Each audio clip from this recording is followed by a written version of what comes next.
All right, this is Trophy Dark Witchwood. Trophy is a tabletop role-playing game. If you would like to learn more about it, you can go to trophy-rpg.com and learn about it there. You can also sign up to be alerted when the pre-orders for the game go live. This particular incursion that we're running is called Witchwood. It's by Jesse Ross, who is also the author of Trophy.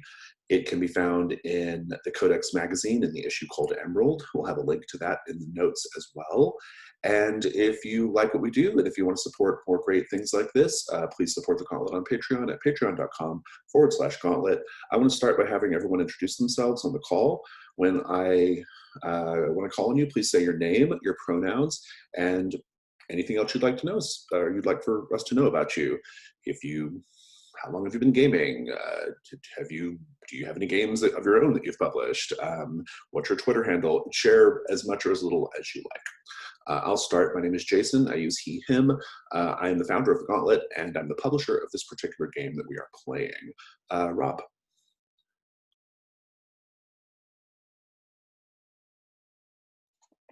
Hi, I'm Rob. I've been gaming for kind of on and off for quite a long time. I started with like Redbox D&D when I was a young teenager, and played first edition D&D, Warhammer Fantasy Roleplay. Cyberpunk 2020 took a long gap, and then got back into things a few years ago and drifted into the indie scene. So I'm now like running a Dungeon World game, super interested in Trophy, currently trying to figure out how to solo play Ironsworn. Yeah, a bunch of things going on. Wonderful, thank you. Mario. Hey, my name is Mario. Use he, him pronouns. Yeah, pretty similar. I started with Cthulhu, then didn't show much interest in role-playing games, and then there was the German translation of Dungeon World, and ever since then, I'm really into PBTA and other indie games. Wonderful, thank you. I'm going to begin by doing a procedure called CATS. CATS is an acronym that stands for Concept, Aim, Tone, and Subject Matter. The reason why I do CATS is in order to establish some basic expectations for what's going to happen today. So the concept of Trophy Dark is a game of dark fantasy. It's probably more accurate to call it a fantasy horror game. It is about treasure hunters going into a place where they don't belong. They are usually hubristic. They are doomed. They are not going to survive. Likely they're not going to survive going into this place where they're going to find treasure. If they do survive, they are usually changed permanently. And the game embraces this ethos of play to lose, which means do your best to keep your character alive and to get them to the end, but understand that they're going to eventually flame out or spiral or die or be broken or shattered by the forest. And so embrace that, lean into it, and give us the best ending that you can, because our true goal is not for the characters to get treasures, but rather to see the character's story, right? Trophy Dark is a very linear game. So it's divided up into 5 sections that are called rings, and you basically move from ring 1 to ring 2 to ring 3 to ring 4 to ring 5. It goes in one direction, but within that we get to learn a lot about the characters, explore their backstory, and have good, exciting, creepy moments, right? This particular incursion is called Witchwood. It takes place in the Trophy setting, but it has the theme of Oz, as in the Wizard of Oz. And I don't know if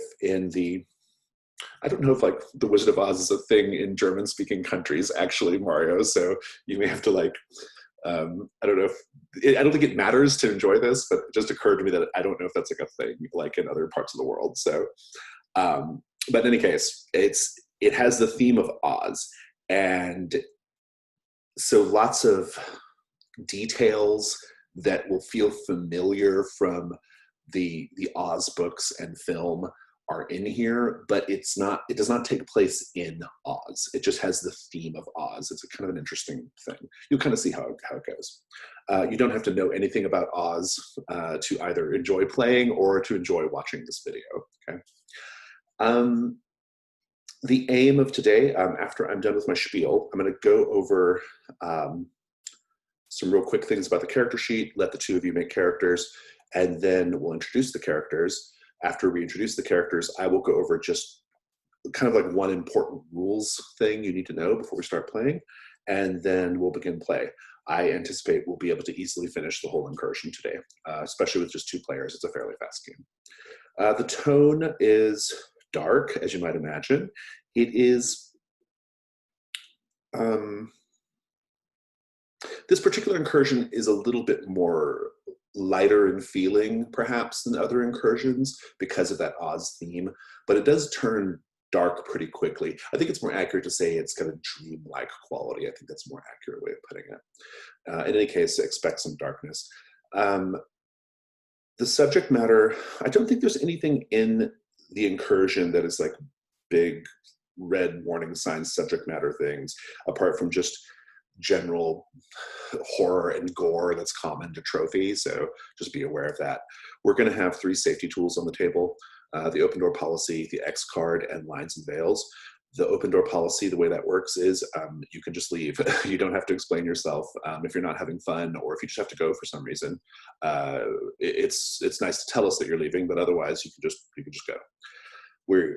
The X card, if something happens in the story or in the role play that you don't like, or is triggering, or just jars with your understanding of how things should be, you can exit out, and you do that by either saying X card aloud, typing it in the chat, and we will either of those things we'll stop play. I may ask clarification what's being X carded, but I won't ask why is it being X carded. And then lines and veils. Lines are things that we absolutely do not want in the game, either suggestively or otherwise. And veils are things that we're okay with being in the game, but we prefer to have it be off screen. We don't want to role play that.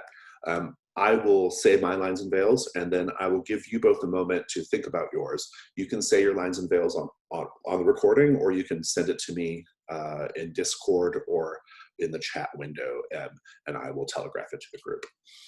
So my lines, I think my main line for this one is no sexual violence. I don't like to have sexual violence in the games that I play, and so we're not going to do that today.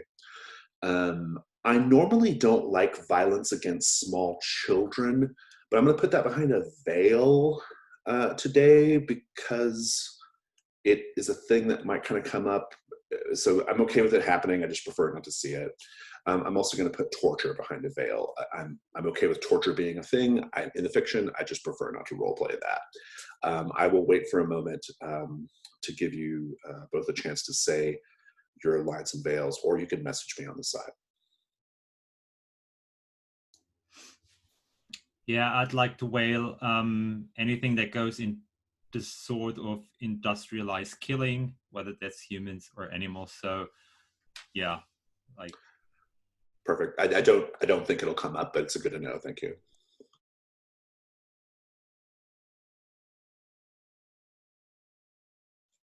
Yeah, I'm good with what's been said so far, I think.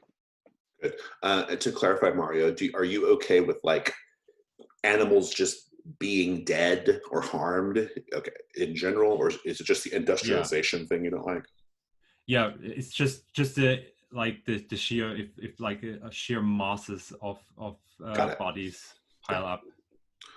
Yeah, I don't think it's going to happen, but I'm glad to know. Fantastic. So let's do characters. So you have a link that I've shared with you, and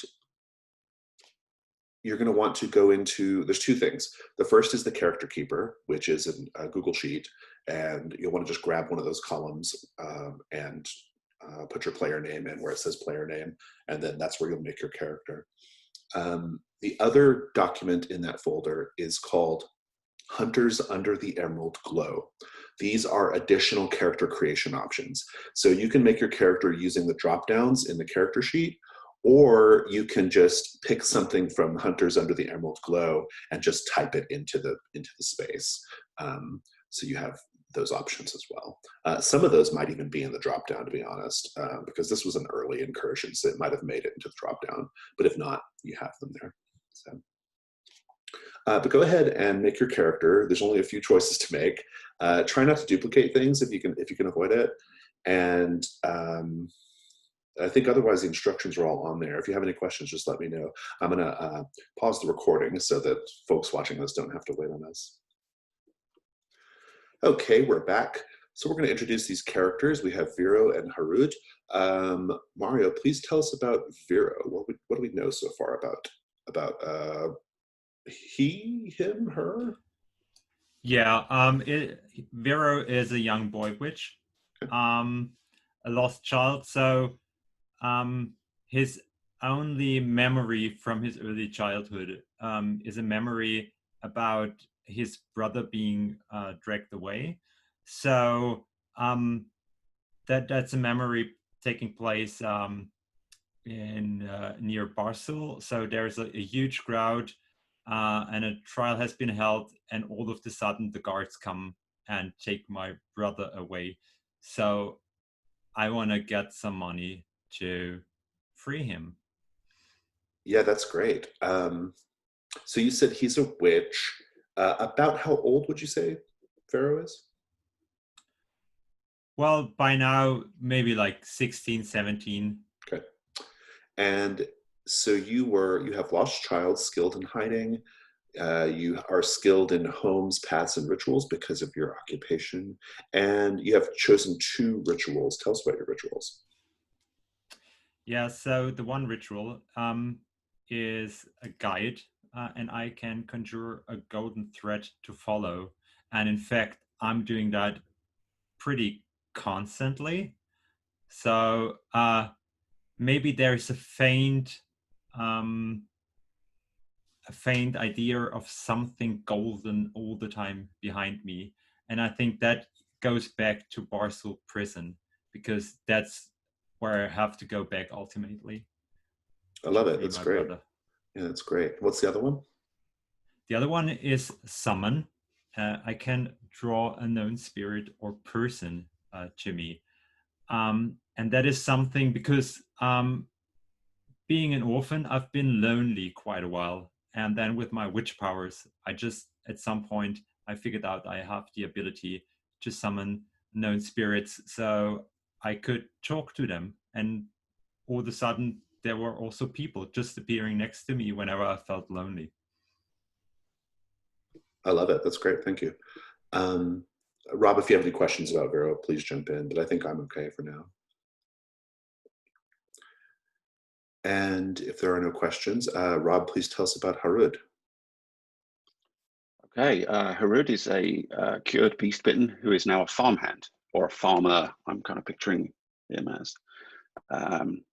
He uses he, him.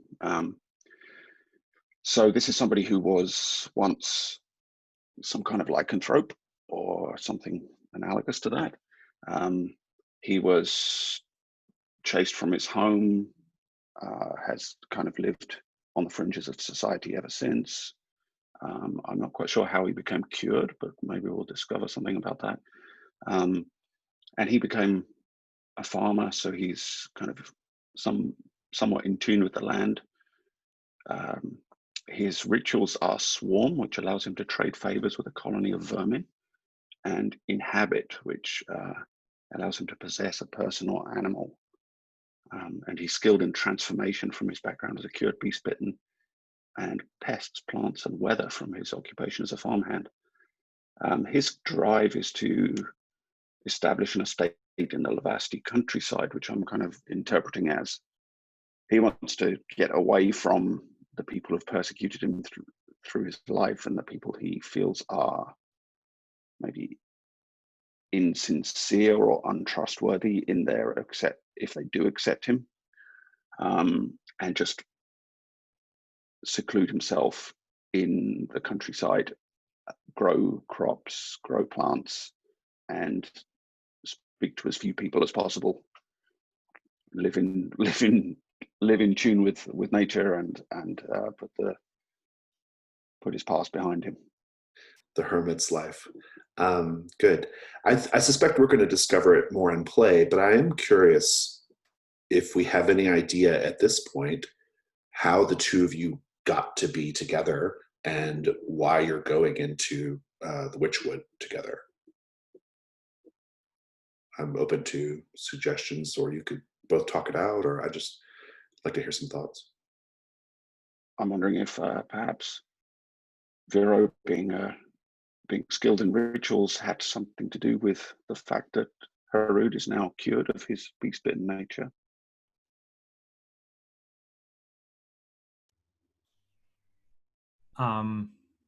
That could very well be. What I'm not really sure about is, was that something I did accidentally, or did you came to me seeking help? Yeah, I kind of like the idea of accidentally, that Harud was almost living as a wild animal effectively until such time as he was cured of his affliction. And so he's not very cultured, not very familiar with civilization. Farming was the obvious thing for him to do, because it allowed him to live away from towns and cities he's not very familiar with. Yeah, I dig that maybe we encountered one another, and could even be that you were defending yourself against me or something, and removed the affliction from me.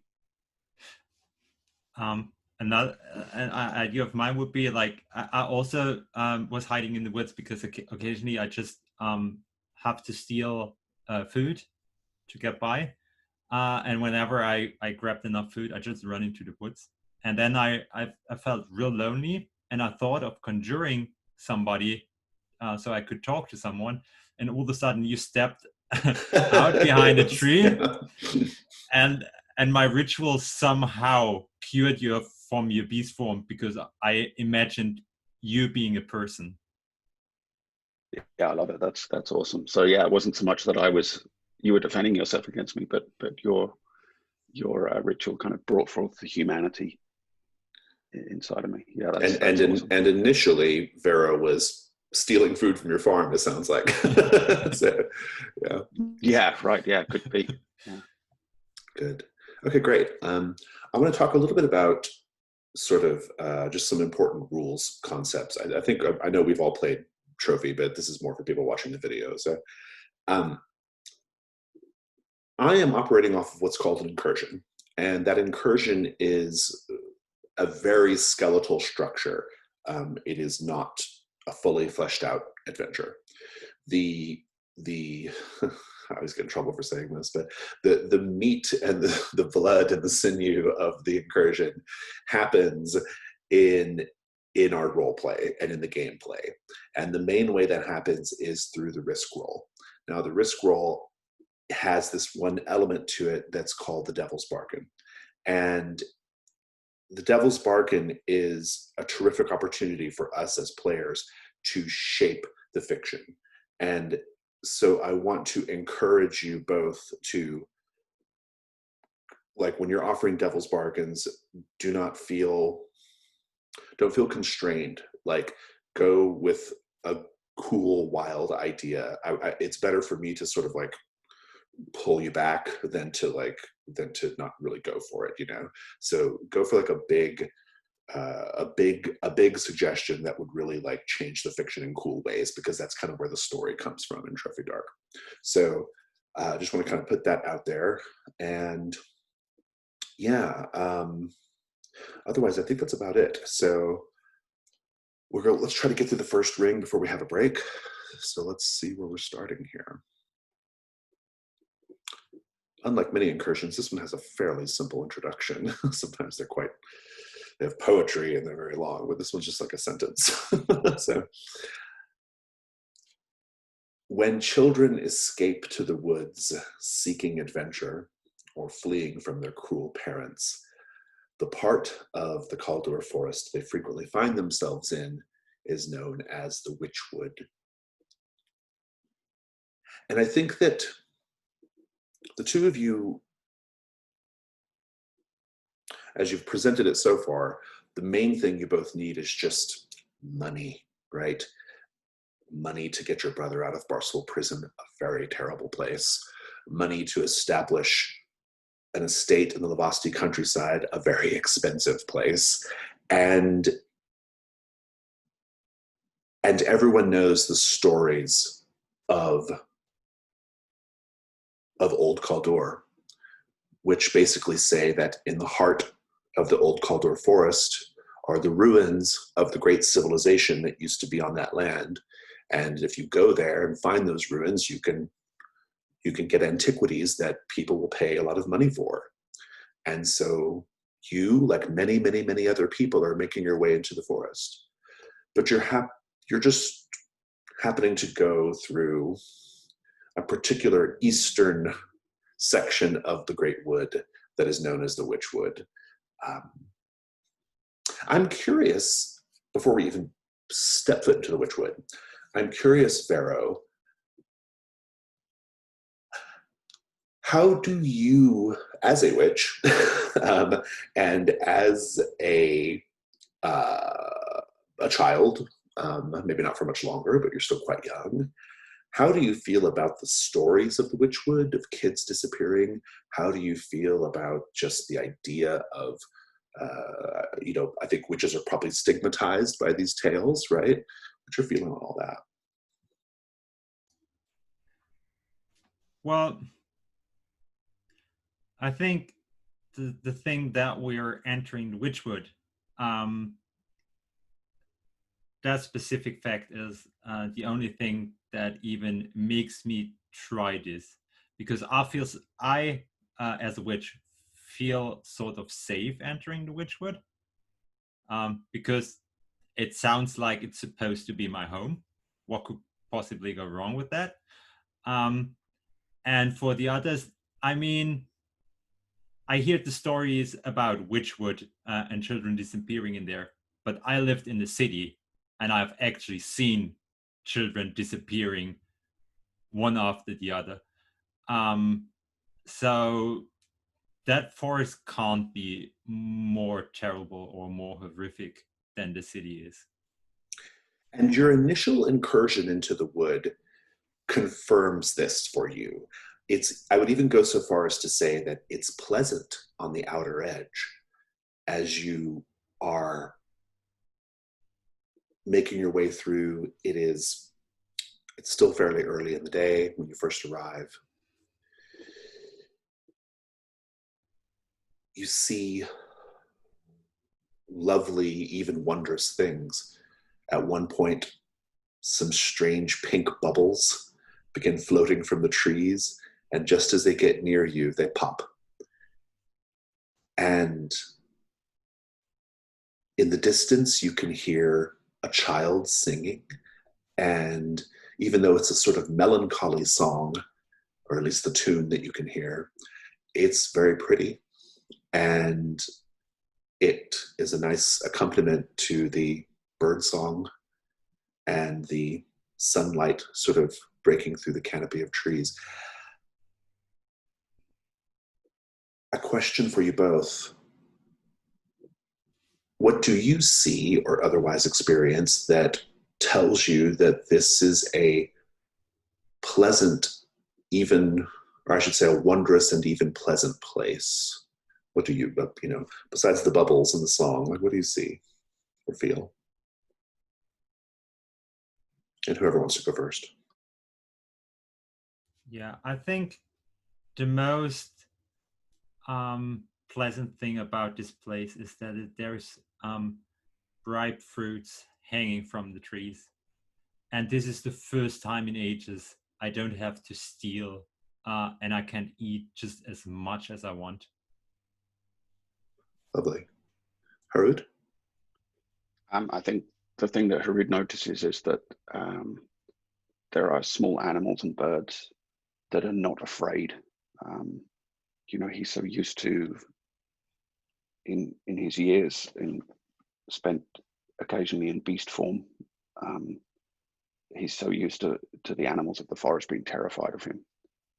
And the thing that strikes him here is that the, rabbits, birds, small creatures are kind of standing in the open, eating, not afraid. They're not constantly on the lookout for predators as they would normally. Speaking of wondrous animals, at one point, you hear the fluttering of wings of birds taking off in the sky, and you look overhead, and you see a sequence of birds flying overhead, and they're all different colors. A red one, an orange one, a yellow one, green, blue, indigo, violet. They fly overhead in this rainbow of colors. And it's an altogether pleasant afternoon. You've heard so many stories about the terrible old Kodur, and you've heard tales of witchcraft and children going missing, and nothing matches up with those tales so far. Vero's mouth is wet with the juice of fruits that he's been picking and eating all afternoon, right? A squirrel actually just came right up to you, Harud, and curious if you had anything for it. But of course, this is going to be shattered at some point, and it is, when you see two people quite dead. Soldiers, perhaps, mercenaries. In any case, they're armored with thick boots. The first is a soldier who is laying on his back, and his metal gorget, the armor piece on his chest, has been torn open like a tin can, and there is a massive claw-like wound on his chest, quite fresh and bleeding. And a little further ahead, his companion has been crushed by a boulder that is, first of all, too big to have been moved by anyone. Second of all, there's no hills or mountains around, but there's a boulder that has just crushed this person, and you just see their legs sticking out from underneath the boulder. I would like a ruin roll from both of you for seeing this grisly sight. On the Discord, you'll just do /ruin.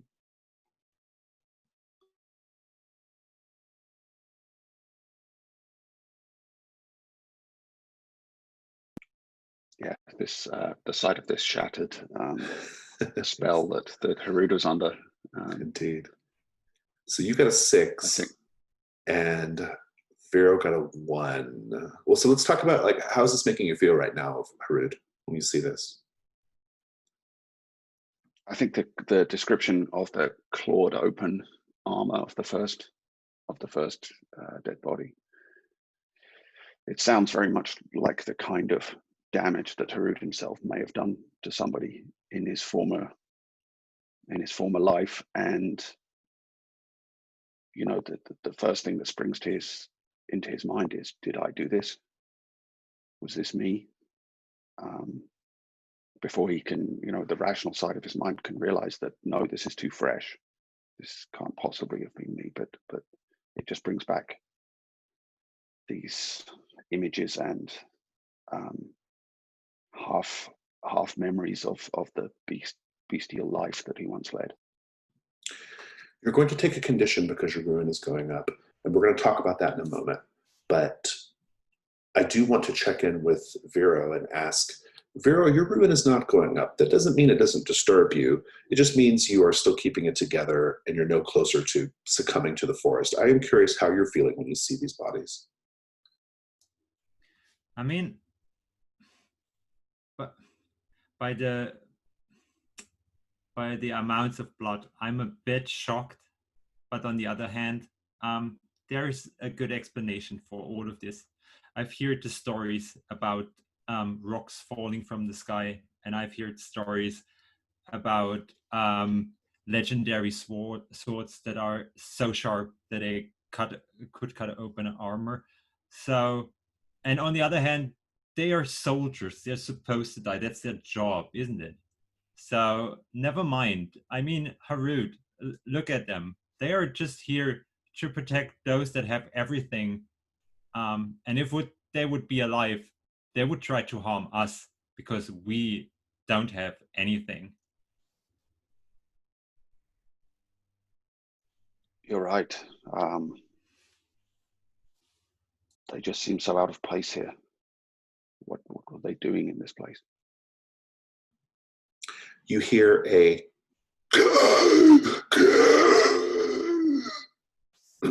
the person who had their chest torn open is still alive. They are flailing around on the ground, clutching at their wound, stretching their hand out when they see you, a wild look in their eyes,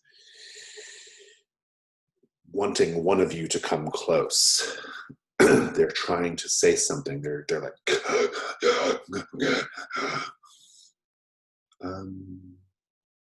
Harud, what do you do?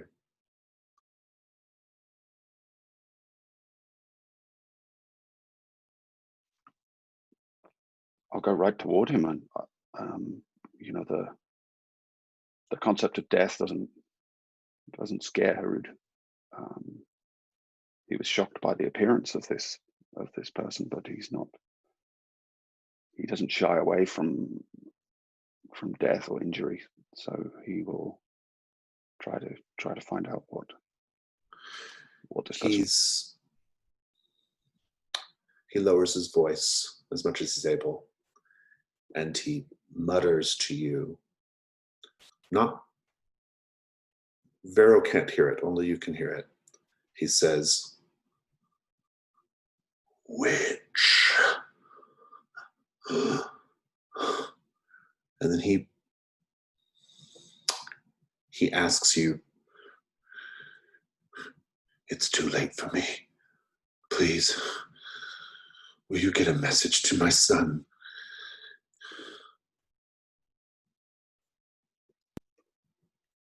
Where is your son? He's in Umbre. Tell him. And then he just expires.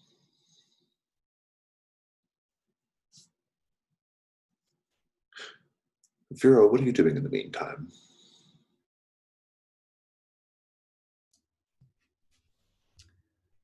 I'm standing like 5 feet behind Harut, watching it, and I'm just moving my lips, and I really want to say, just end it, but I can't because we're not that close yet, and I have no idea how Harut would react if I would ask him to do anything for me. So I'm just standing there and wait till it's over. While it's happening, while that scene is playing out, a little ways off to the side, dozen paces or so, in the tree cover, in the foliage where you can't see, but you can hear a sort of growling, baleful laughter. And I'm not even sure if Harud hears it. I think just you hear it, Vera. It's a sort of what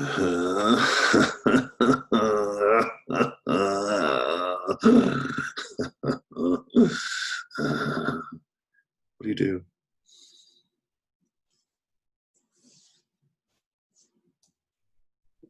I take a few steps so that Harud is standing between the laughter and me, and then I'm just eyeing into that direction and see if I see just a shadow or figure even. You don't see anything, but you hear quite clearly. Don't worry, your friend cannot hear us right now. I speak to you in the cant that only witches can hear. My voice is just rustling on the wind. Come, let me share the secrets of this place with you. Oh, so you're a witch. Oh. And here, to be clear, the witch is speaking to you in a tongue that only witches speak. And it sounds like just nature.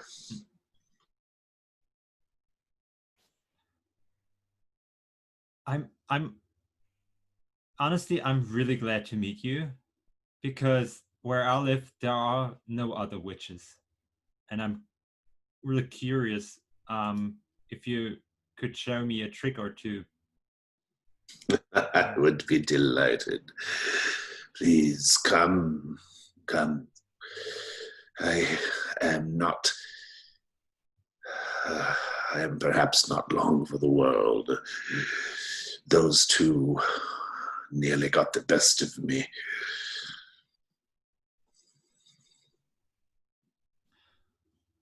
Harud, we have to hurry. There's someone hurt deeper in the forest, and it's one of the witches. Maybe they can show us the way to the treasures. Lead on. Okay. You don't have to go far if you both go. And you see a person, a woman, but unclear, wearing a black robe and cloak,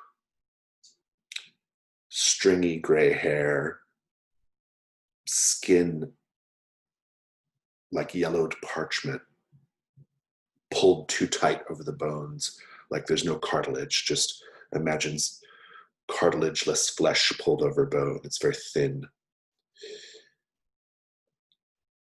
Their hands end in long, curved, jet black claws, still dripping with blood from the soldier who just expired. And they've been pierced to a tree by a spear.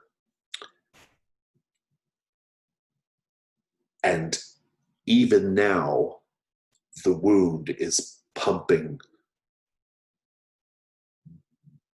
gurgling black blood, just block, block, block from the wound. It seems to just pump forever, like it never ends. And she looks up, opens her mouth to reveal a rows of pointy teeth, blackened and yellowed. And she speaks in a normal voice that you can both understand. You think you're going to make it to the heart of the forest. You think you're going to retrieve fabulous treasures that are going to help make all of your dreams come true. But let me assure you, what you find at the heart of the forest is but an illusion for which we have all suffered. Let this be my advice to you, young one. Turn back now, for there is naught but disappointment.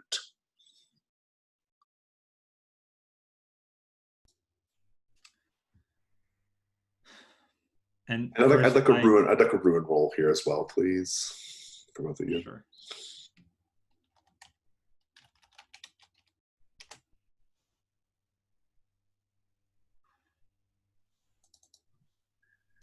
Going up. Yeah, Harud is also going up. Let's talk about Vero. Vero, I think I'd like to suggest that part of the reason why your ruin is going up is perhaps because this does not conform to your idea of witches. I'd like to know have you heard stories about witches like this? Or is this coming out of nowhere? Nah, I don't think I have heard stories that were particularly like this. My idea about going into the Witchwood was in all the stories, people went missing, but it was all about that the Witchwood is for the witches, and only benefits the witches. That's why it's bad to ordinary humans. But I got from it, if I go there, the Witchwood would be very welcoming. And now that even the witch is telling me to turn around and go home, it's like, wait. Do you get the impression that maybe she was more like you when she arrived and then she was changed into this monstrosity? I think that is an underlying feeling, because in my mind I just make up the age difference to be a cause of the difference in appearance. So I think maybe if you're an older witch, you become more creature-like. Maybe it's not the word, but I can't be sure about it. Indeed. Harut, you perhaps have maybe heard stories that are less sympathetic toward witches. Maybe you have, maybe you haven't. But I do want to know, I think you have heard tales or rumors of how to properly destroy these monstrous hags and creatures like it. And it's not just, clearly it's not just stab them through the heart with a spear, because that's not working. What is the proper way, Harut, to destroy such a creature?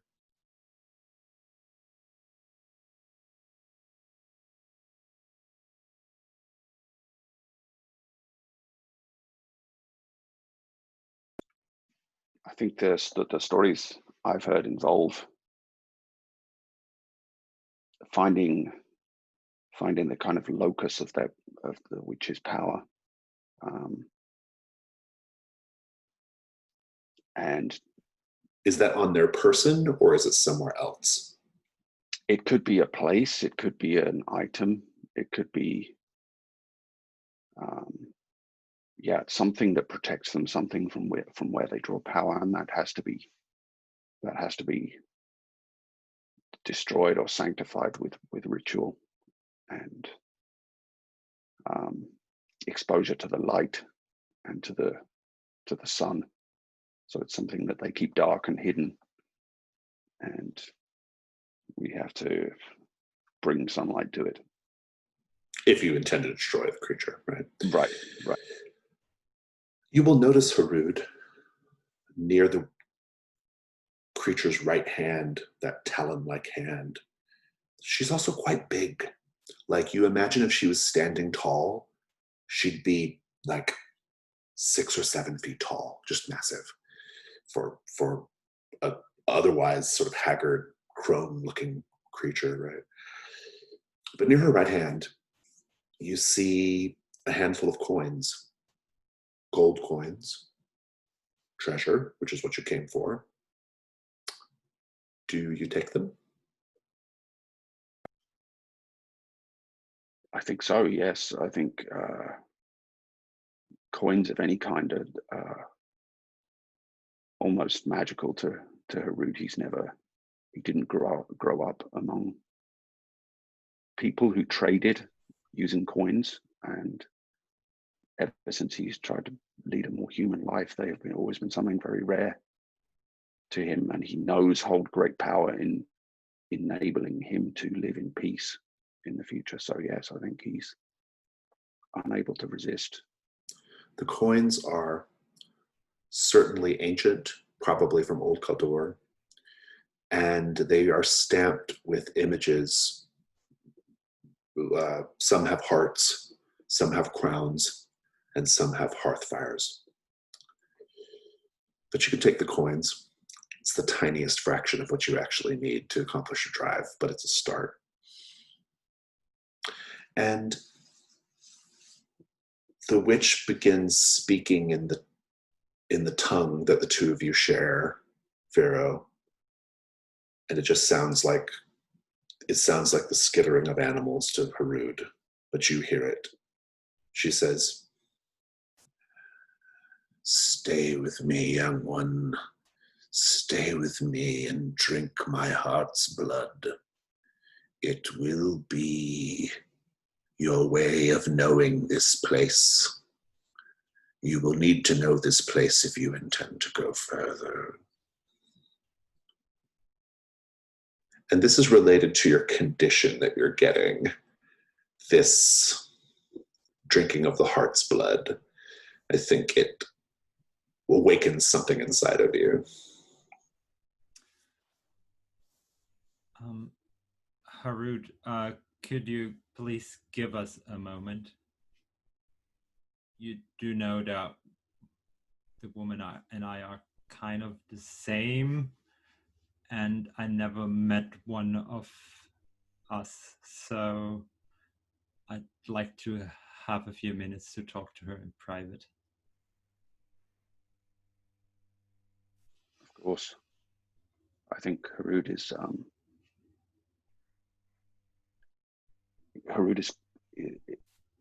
does not necessarily have a wholly negative image of witches, given that Vero was responsible for curing him. He knows that witches can be kind of wise women and healers, wise people and healers, and he is hoping that Vero he knows he is probably not capable of understanding this, but maybe Vero is. Once you're alone, Vero, the witch says to you, "Come close. Drink of my wound. Drink the blood. Lap at it as if it were from a fountain, or as if it were milk to a babe." Do you? I think I do.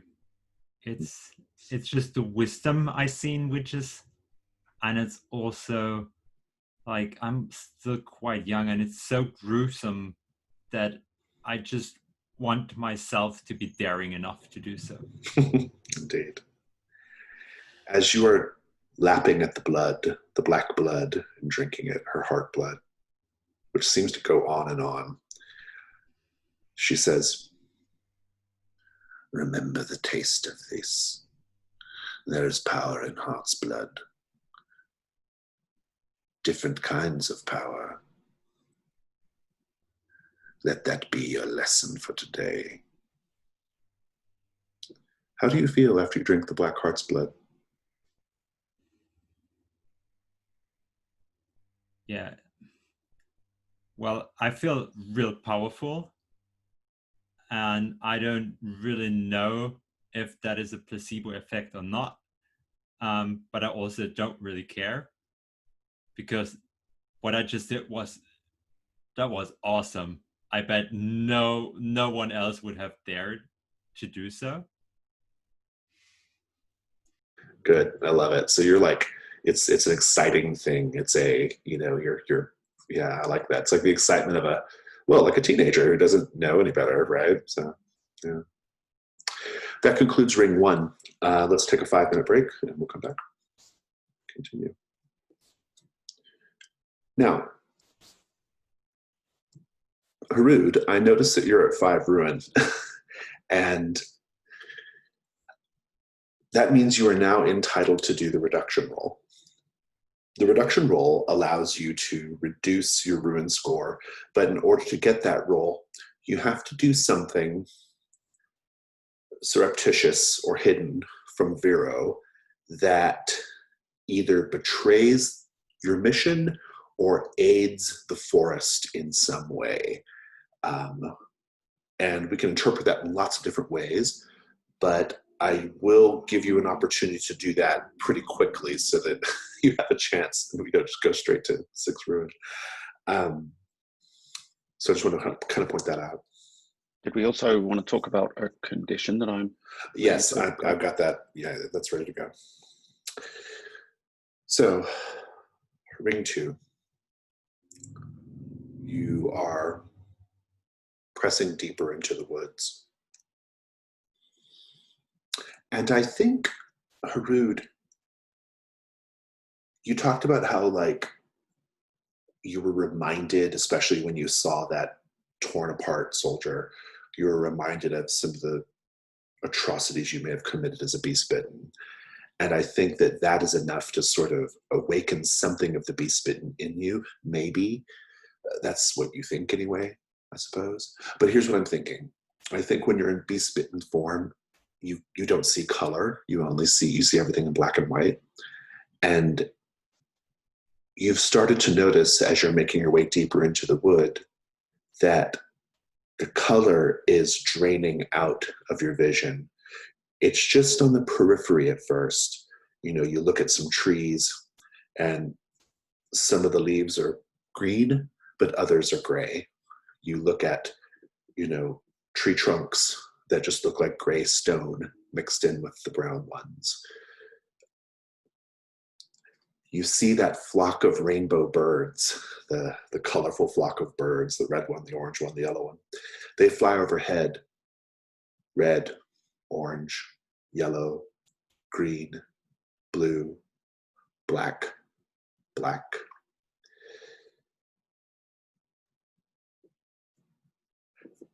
And so that's your condition.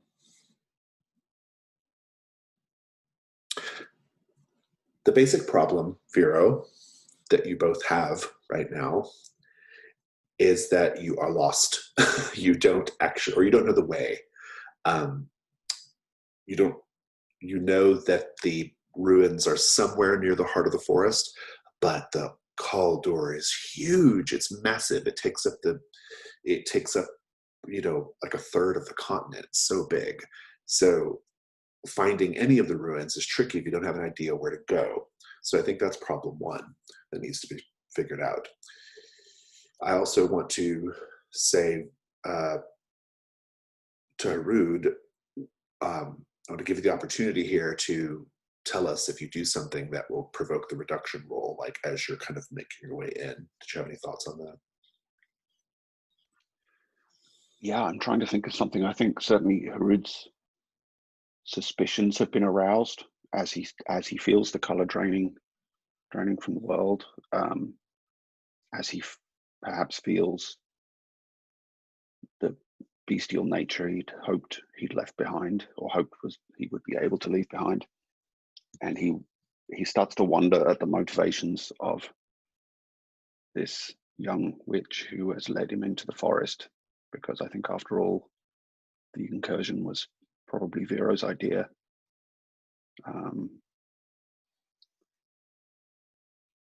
And he's starting to wonder if Vero is leading him to his ruin. He certainly doesn't say anything about the coins he took from the witch.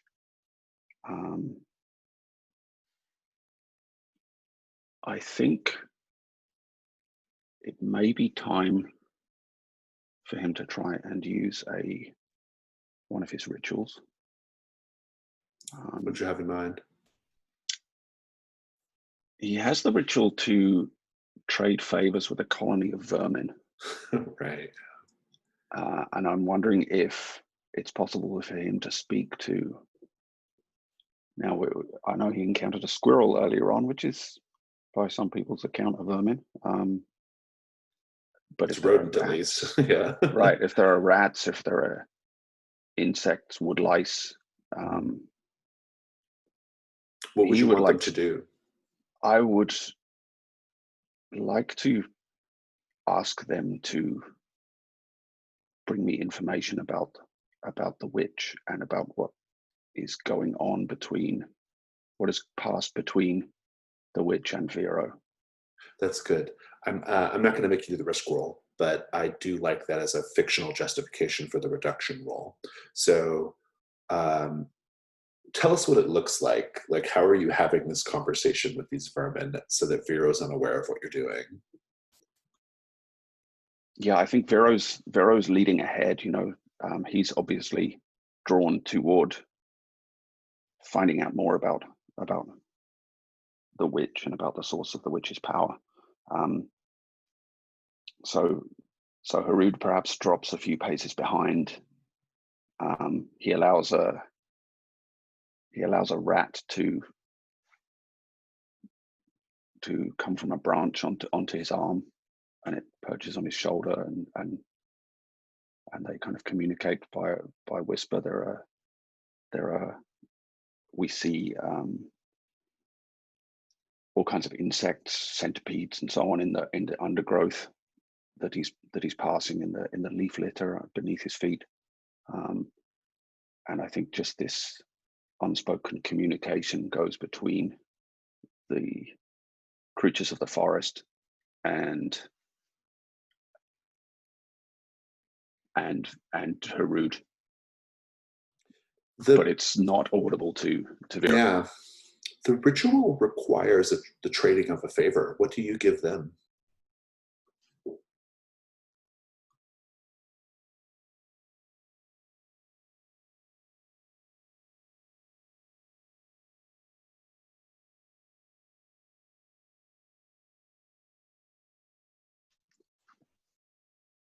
I'm curious what it is they want. I think how I can pay for their service. I think they want you to find the witch's phylactery or horcrux or whatever we're calling it. We'll say the witch's true heart. They want you to find the witch's true heart and destroy it in the way you know how, in order to rid the forest of her taint. If you take that, then you can have the reduction wall. Absolutely. I think that sounds exactly in line with what Harud would want to see happen anyway. He wants to put the violence and darkness of this stain on the forest behind him. Yeah, that's great. Go ahead and do a / reduction in the die roller. Let's see how you do. You got a 2, so you're going down. How does doing this make you feel a little more in control? Yeah, I think the fact that Harud has allowed Vero to lead the way thus far, and this feels like a little bit of taking back of initiative, that he wants to find out if Vero is up to something and what that might be and what this witch intends, and not allow himself to be railroaded into some kind of dark fate by this person that he thought maybe had been his savior, but is now starting to have doubts about. Indeed.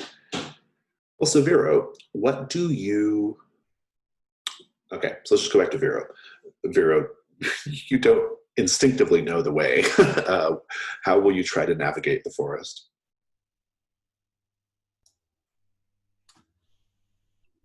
Well, witches belong into the forest, so they won't they won't build any paths or anything. So they don't want to make their presence seen for others. So I have a natural drive towards a certain symbols, and I'm always looking out for them, whether it's a certain way a tree might have been broken that it actually resembles one of the witch's symbols, or something is carved into a tree, or a certain a certain mushroom is growing somewhere close to an oak, which is resembling the presence of a witch. And I'm just trying to read all the little details I collected from the tales and the stories that are about the presence of a witch. I love it. That's great. I think we'll do a risk roll. So the first thing we have to discuss is, and real quick, this chat thing that's going on. I think this. Sorry, watchers of the video. I think Mario was saying like your character is mumbling into their beard to mice. That's what. Am I right about that? It was not you, Rob. I'm sorry, exactly. I interpreted that as being me not speaking clearly enough. Yeah. Yeah. I should have added that this is Vero's perspective. Right, yeah. Sorry about that. No, that's good. I'm glad it wasn't me causing a problem on the. I could tell there's some confusion in the chat. I was like, we need to get this sorted out. Okay, sorry. Let's go back to this. So the risk roll.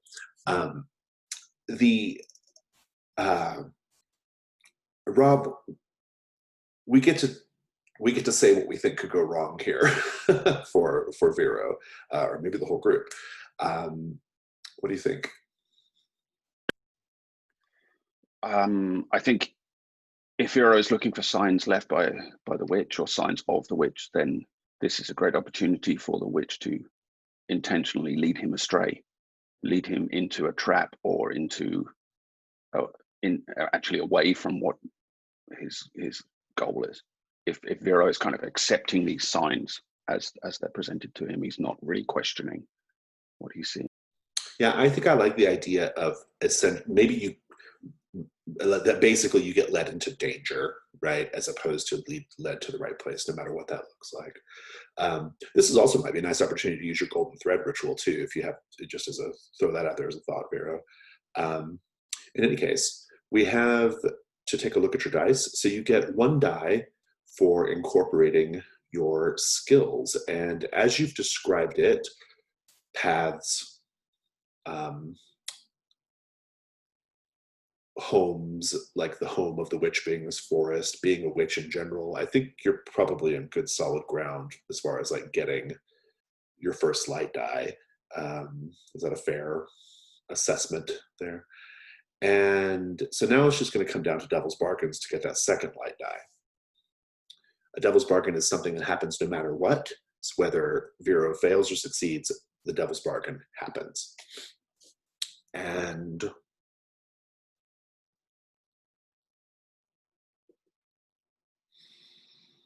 it's for Rob and I to make an offer.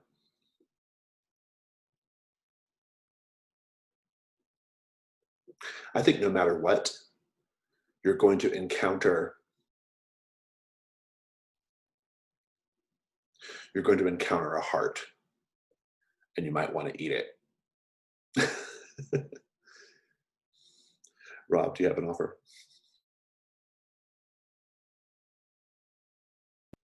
Yeah, I was wondering if there's some way that that Vero following these signs is in some way corrupting the forest. I'm looking at the first bullet on the devil's bargain suggestions, and it's kind of causing collateral damage in some way. I'm not exactly sure what that looks like, but perhaps that he's bringing more darkness into the forest somehow. Maybe awakens the forest in some way. I like that idea. Right. I think those are both interesting, tantalizing options. What do you think, Mario? Just fictionally, I want to take both, because both is just something I'm really interested in discovering. On the one hand, I'm a witch, but I have no experience because I had no one to guide me. So I will read signs wrong and cause up. And the witch just told me that there is power in the blood of the heart. Why not eat another one to become more powerful? Yeah. I think we can work with, I think I can make that work regardless. So, okay, you're up to 2 light dice. I don't think you're necessarily risking your mind or body yet, unless you're going to do the thread ritual. But otherwise, I think we're just rolling with 2 light dice for now.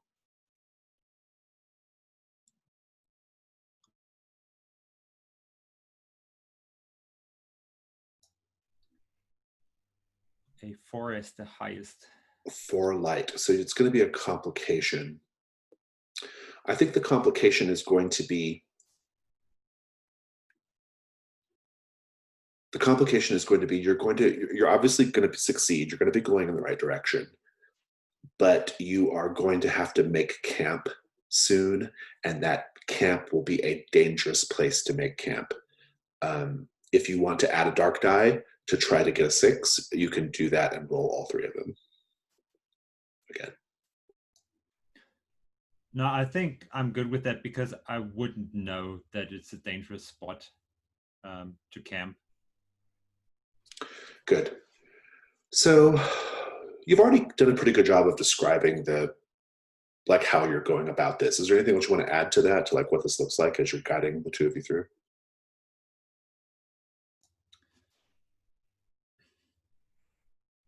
I just think that I maybe go over thought, and just that I now have somebody that is actually on this journey beside me. I'm really open about eating the heart I found in the wood. And Harut has been a beast before, but now that I think that is just something that puts him off, and I'm really confused about it because I can't put together why he's offended by me eating the heart. If that's cool with you. Yeah, that's great. I think Harut is wants to leave bestiality of his nature behind him. He wants to. I think he'd become a vegetarian if he were able to. I like this he's as killed enough. Yeah, I like this as a setup. I do want to role play it, so I think, but I like where you're going with that. And we're going to have that moment. So you haven't eaten the heart yet. We're going to do that. But I like this idea of Harut finding it and being like shocked by it, right? For the reasons you've described. For now, though, you're just finding your way through. And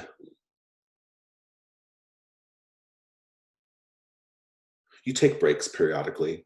It's getting to be pretty late. You're going to have to make camp at some point, but you take a lot of breaks. The tree cover is getting darker overhead because it's getting thicker and blocking out the dimming light. You'll eventually have to go to lanterns. In the distance, you hear that singing. As you get closer to your goal, that child that's singing that sad song, sad but beautiful song, is getting just ever so slightly louder. You also hear the roar of a large cat or a bear somewhere in the distance. And as you're taking a little rest, I think you both get distracted by different things. And I'm going to start with Harut. Harut, you see off the trail that you're following, off the path you're following, a little trail of those coins, those gold coins, like more of them. Maybe they were placed there. Maybe someone had a sack that split open and was dropping them periodically. But what do you do?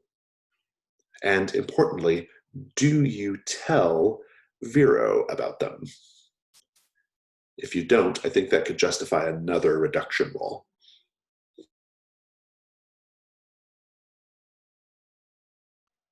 I think that's something that that Harut debates with himself. Should I tell Vero or not? I think the sight of Vero eating the heart earlier in the journey shocked him. Why would somebody want to move toward the very thing that Harud is trying to move away from. Why would somebody kind of lean into that side of their nature? So eventually, Harud decides to not tell Vero, but I think he's certainly going to pick up the coins. Just the opportunity they present is not something he can resist. Coins and wealth have an almost magical power to him, because they're the kind of magic of the civilized world. So he is, although he's aware this is probably, or could very well be, some kind of trick, I think there's no possibility he could resist trying to pick them up and follow the trail. Yeah, I love it. Go ahead and make a reduction roll for doing this secretly.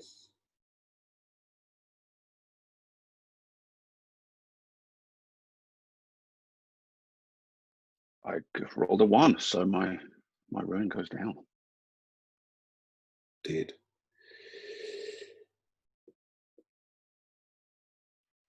Just to be clear on something, my ruin can never go below.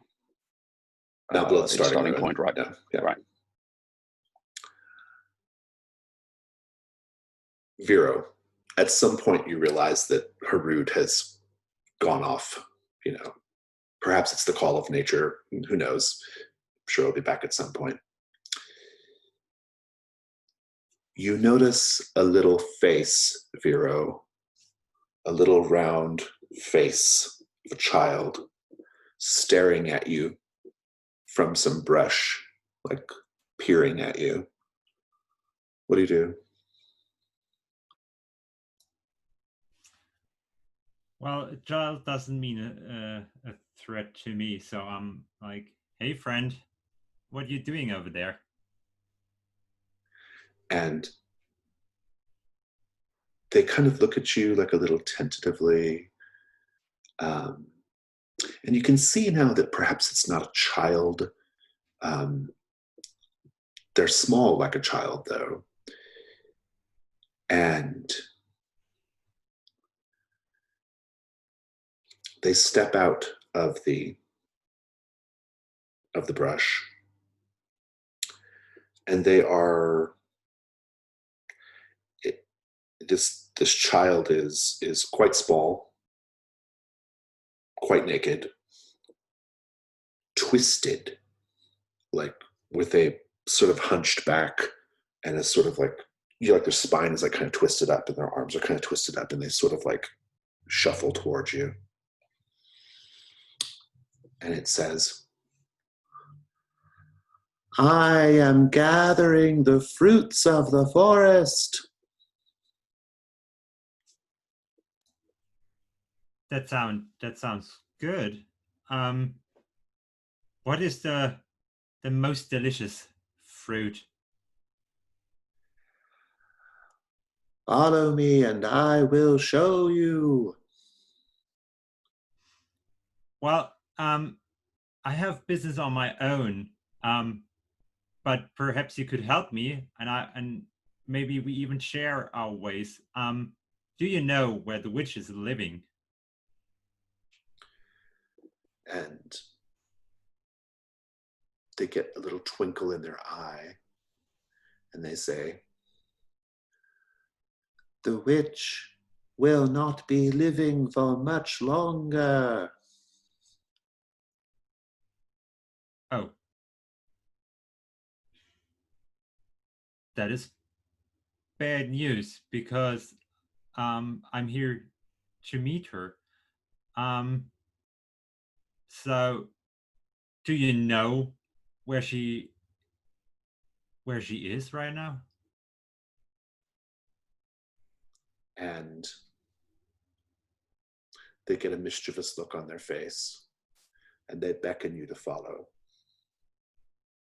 And then they slink off into the wood, vaguely in the same direction that Harud went. Not quite, but more or less. Do you follow? Yeah, of course. Harud isn't here. yeah, I could go for a walk as well. Yeah. Come back to that. Harud, the coins lead. You follow them for a time. The coins lead in to a break in the forest, like an exit, like out of the woods. You could take all the coins you've collected and leave. It would only be a 50th of what you'd need to establish your estate in the Lavasti countryside. But you'd be safe, you'd be a little bit richer, and you wouldn't have to deal with this weird witch person anymore and all these strange goings on. And before you make your decision, I guess I'll just ask you, why is it so important to establish an estate in the Lavasti countryside? Why is that particular place so important to you?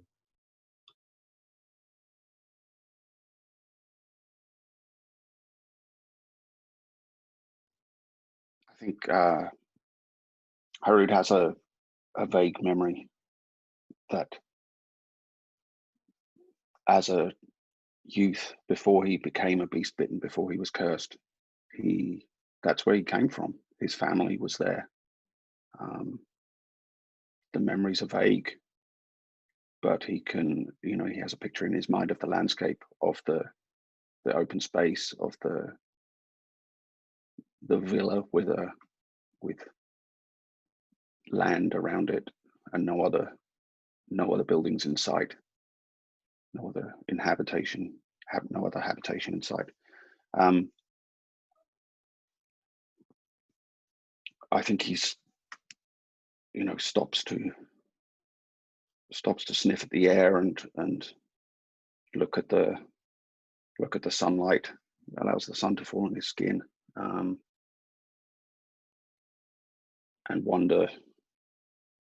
wonders, is this his opportunity to leave? After all, this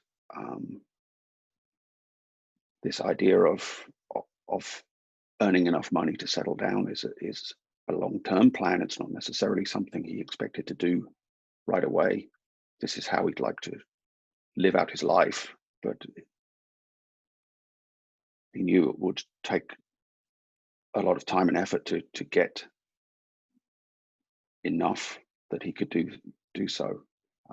He's been disturbed by what he's seen Vero do, but at the same time he feels a debt to Vero, and I think ultimately he decides that he cannot leave him to this witch. That if Vero is left alone, he will fall into darkness, led astray by this witch, and perhaps Harud owes him enough that he ought to try to save him from that fate.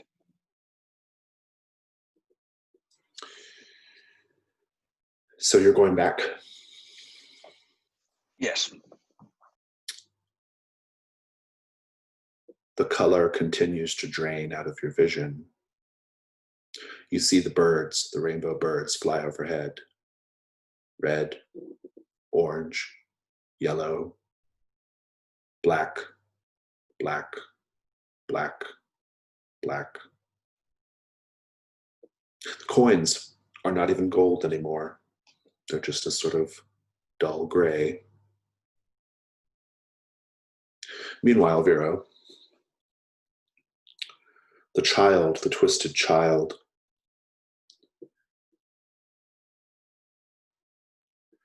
takes you to a cabin in the woods with a log cabin with a rusted axe sticking into a tree stump out front. And the woodsman is on the ground, splayed out, his rib cage opened like a blooming flower. He is panicked and terrified, but unable to move. And the child says, First, we must eat of the fruit of the forest. And it points at the woodsman, splayed open as he is, and you see his beating heart. You're going to get a ruin roll regardless, but I'm curious what you do next.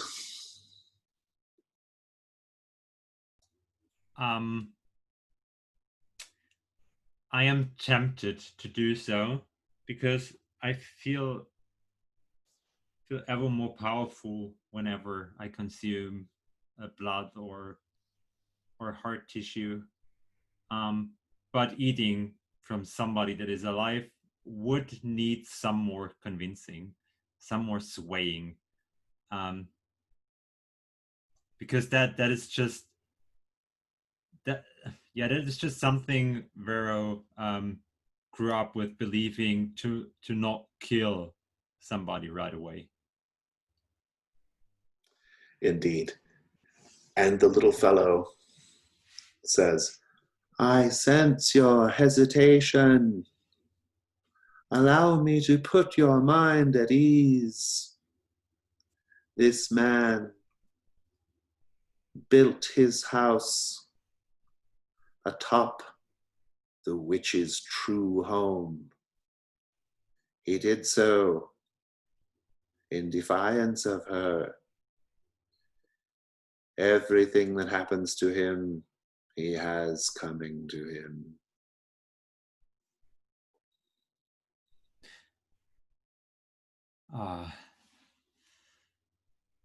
That bastard.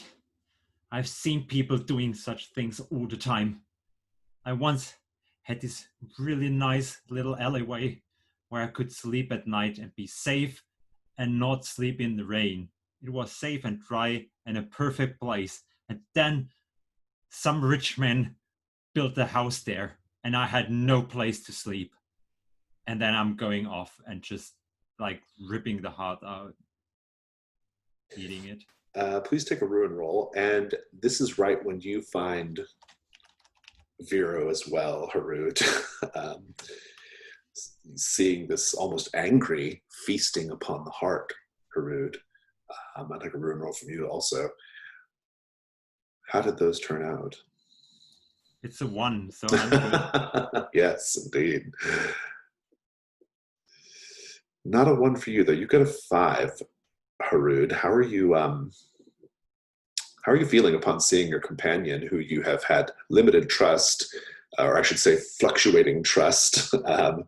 You see this horror. I mean, what are you thinking? Yeah, this is Harud's worst fears displayed in front of him. I think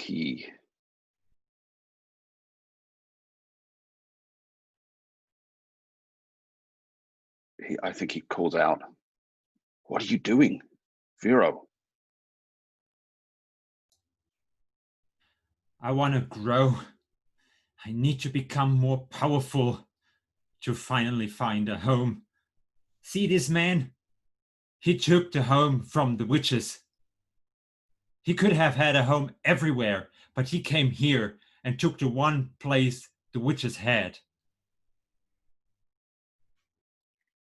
That same witch who is bringing darkness to this forest, who is draining the color from the world. What do you mean there is only one witch? This is a forest full of witches. There must be hundreds of them. I'm surprised we haven't encountered more than that poor old lady that was dying. I think Harud begins to look around him in fear. Hundreds of witches. Is Vero crazy, or is he right? And Harud is in worse danger than he thought. Harud, you do know how delicious those hearts can be. I know you have tasted them yourself, and you're just afraid of you might become, about losing your humanity. But the witches will be powerful enough for you to embrace your true power, your true potential, and still remain human. You could be a beast and a man.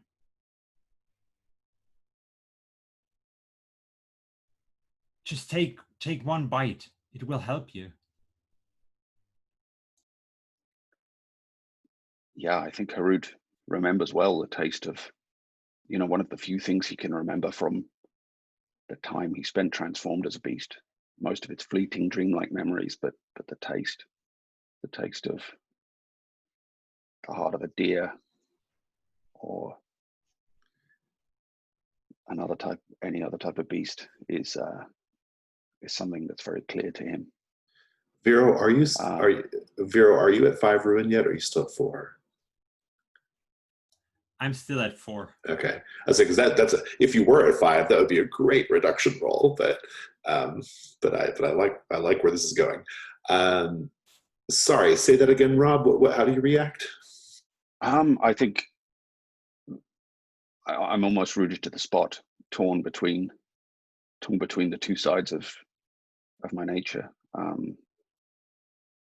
But eventually I snap out of it, and I want to take the woodsman's axe and throw it over my shoulder. I think what's in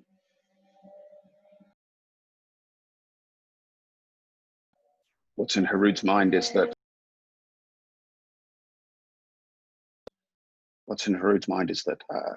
he has to let the light into this place. If he can find where the witch's power lies, he may have to clear away undergrowth, clear away tree cover in order to let the light in. But he's not going to eat of the heart.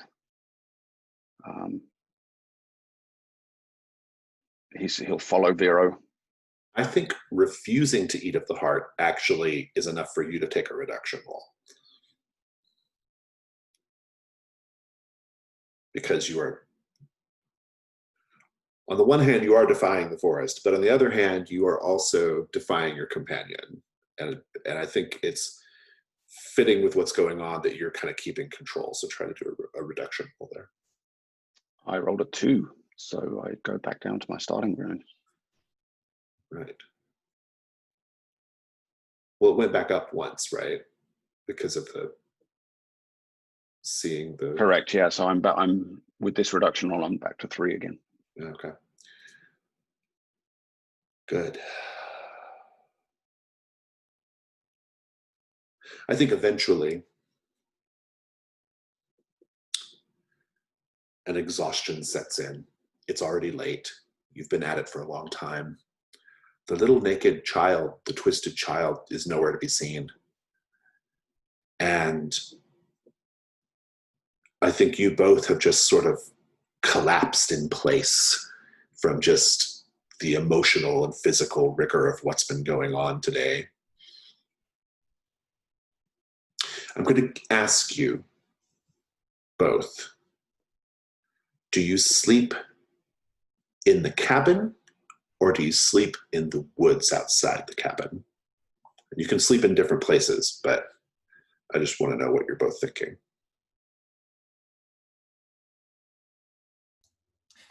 I'd like the comfort of the hut, but it's the hut of the woodcutter, and it's wrong to be there, so I'll sleep in the woods. I think I look to Vero, and I was hoping he would sleep in the hut so that I could sleep outside. But since the situation is reversed, I think Harut will sleep in the hut. He doesn't want to be around Vero while unconscious. I'm going to fast forward a little bit. Vero, I think you sleep comfortably because you are full. You have the life force of the heart inside of you. You are. I mean, I guess I'll just ask you: do you feel comfortable in the forest at this point? Yeah, it's the Witch's Wood. It's my new home, and it's safer than any street in the city. It's perfect. You sleep like a baby, but of course, Harud, it sounds like you don't, based on what you've told us. Harud, I will ask you, how do you pass the time at night? Because it sounds like you're going to have a sleepless night.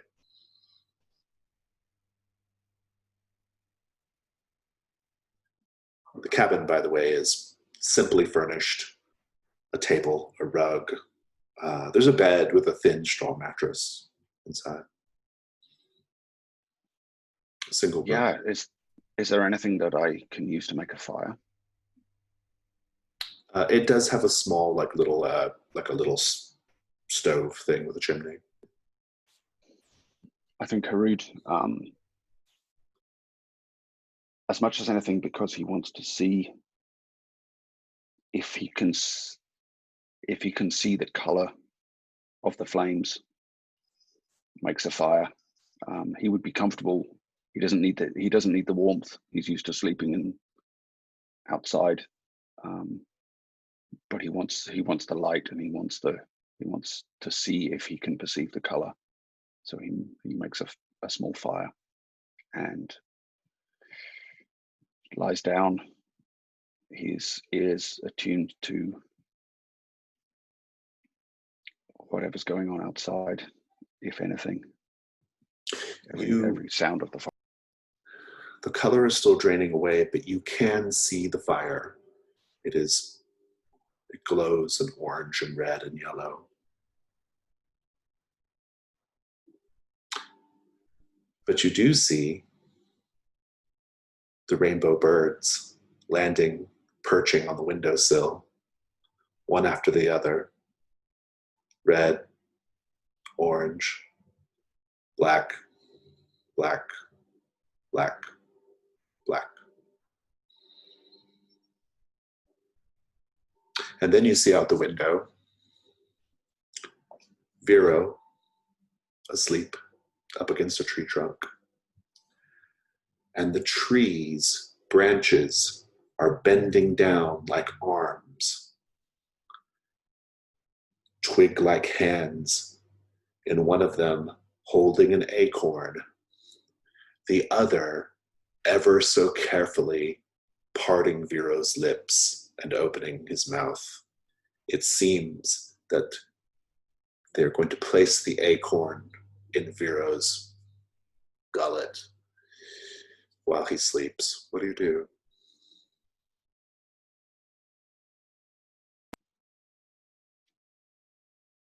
I think I take up the woodcutter's axe and I rush outside.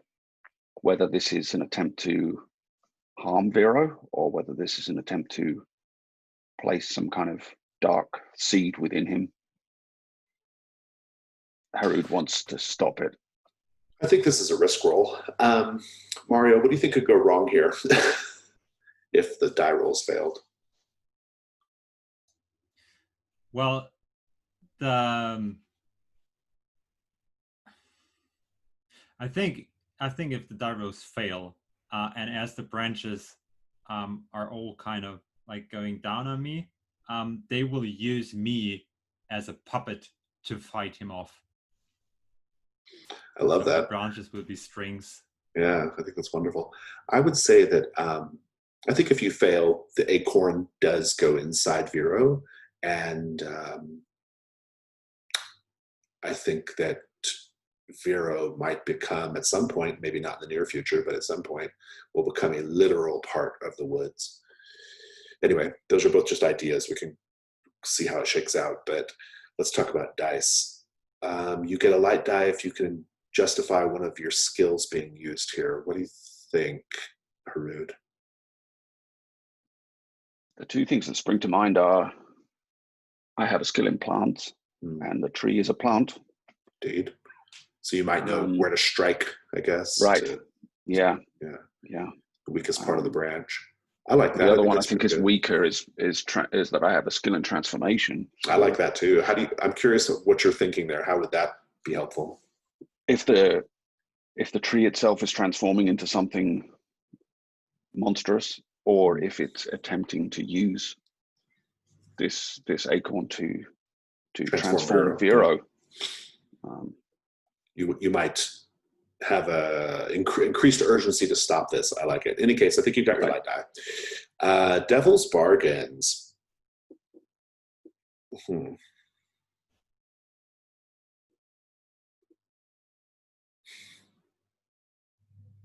I think no matter what, when this is over,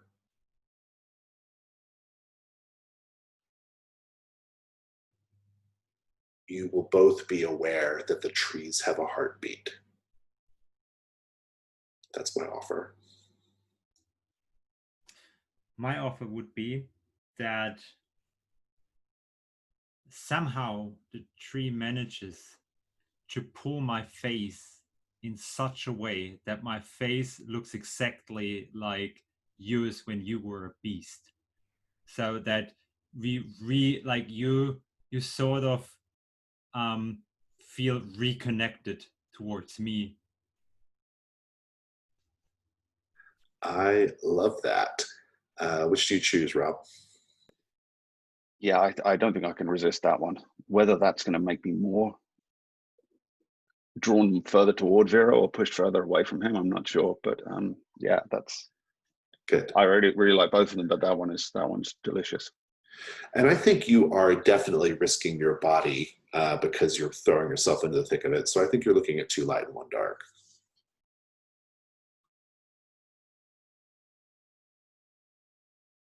I rolled a 6 light. It does not get better than that. Give me the scene incorporating the detail about the lupine grin, right? Yeah, I think Harut rushes outside with the woodcutter's axe. The light from the small fire he built within the hut is soon left behind, and there's the kind of monochrome moonlight shining through the tree.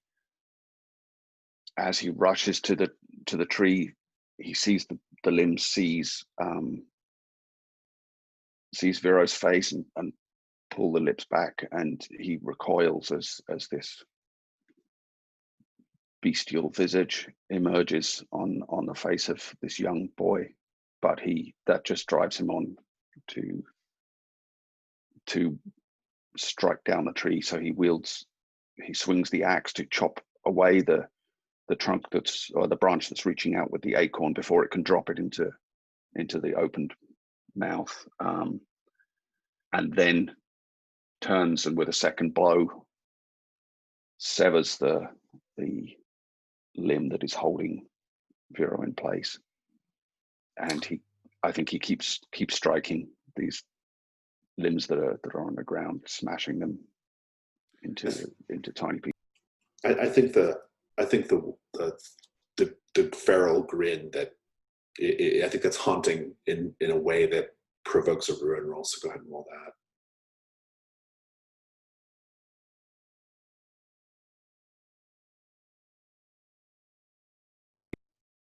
Rolled a 2, so I think I'm able to resist that.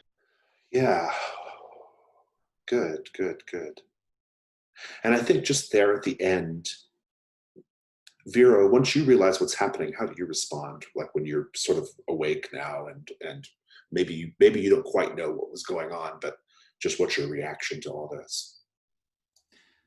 I had an idea which might be a bit off, but so please stop me if it's true out of the way. But I just see you chopping down the branches that were actually holding me, and I wake up, and I like immediately have tears in my eyes, and run towards you and hug you, and tell you like I just had the most beautiful dream. I was running over fields and through forests, and then hunters showed up, tried to hunt me down and kill me. And then you came, and we both were the most beautiful, the most remarkable beasts, and we killed the hunters, and we roamed free, we roamed the lands, and we had a beautiful life. And I like that this is happening with the backdrop of the woodsman being like splayed open, blood everywhere. Yeah, that's great. That's really, really good. How do you respond to that? I think Harud is torn in two directions there, because Vero's description of the open fields and the freedom from those who would hunt him speaks very strongly to his drive, his desire. But at the same time, the idea of returning to some kind of beast nature is not the way he wants to do that. So this pulls him in two directions. Indeed. And so passes ring 2. Let's take a 5-minute break.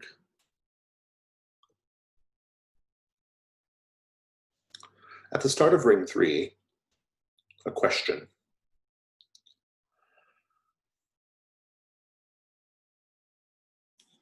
You both believe that beneath the woodsman's cabin is the true home of the witch. The vermin are perhaps whispering to you, Harud, that is where you will find the true heart of the witch in order to destroy her. And they just make reference to one witch. And Vero,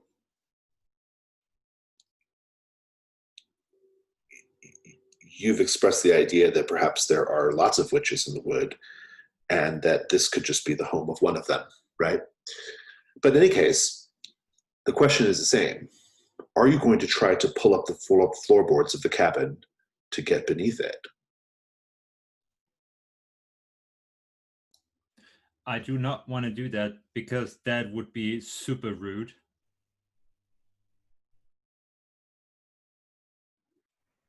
Harud, are you going to try to get into this place, or are you content to leave it for now and come back and do it later? I think so. I think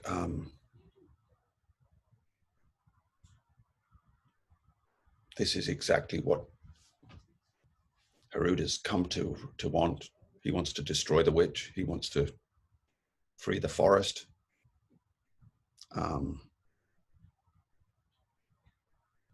So I think he will try to convince Vero that this is the right course of action. Vero, the home of the witch was under this woodcutter's cottage. Where else should we go other than below it? What else could we possibly want in this forest other than to find the source of the witch's power? Well, we could burn down the woodcutter's hut, because that hut should not be here. But we're in the witch's wood. This is their home. We should not disturb their very home. They could get mad. And as I recall the stories, it says, go to the witch and she will grant you a wish. And I believe that wish will be enough money to buy my brother's freedom. I don't think that there is a big treasure chest beneath the woodcutter's hut. Why would he have such an old hut on top of such a crazy amount of gold? That doesn't make sense.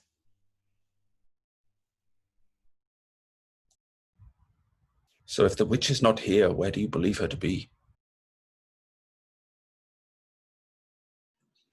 Well, you are theoretically trying to get to the ruins of Old Cawdor, which are somewhere near the heart of the forest. Perhaps the witch is there.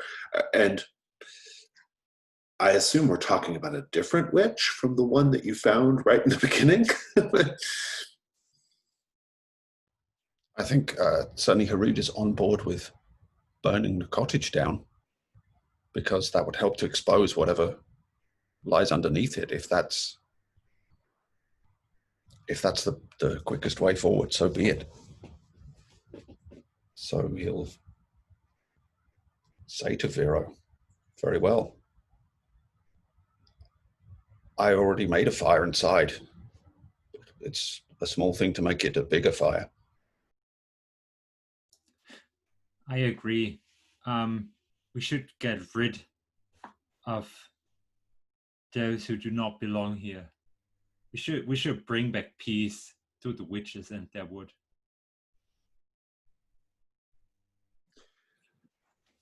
So you light the cabin on fire. Do you wait for it to burn down, or do you press forward?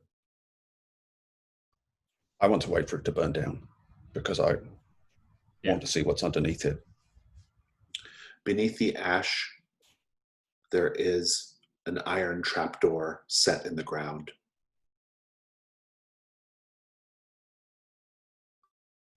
Oh, wow. There actually is a door.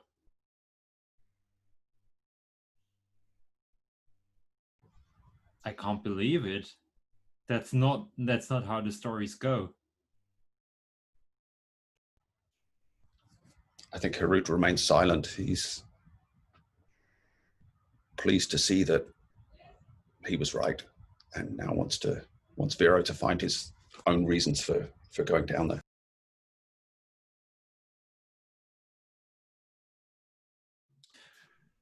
Do you open the trapdoor?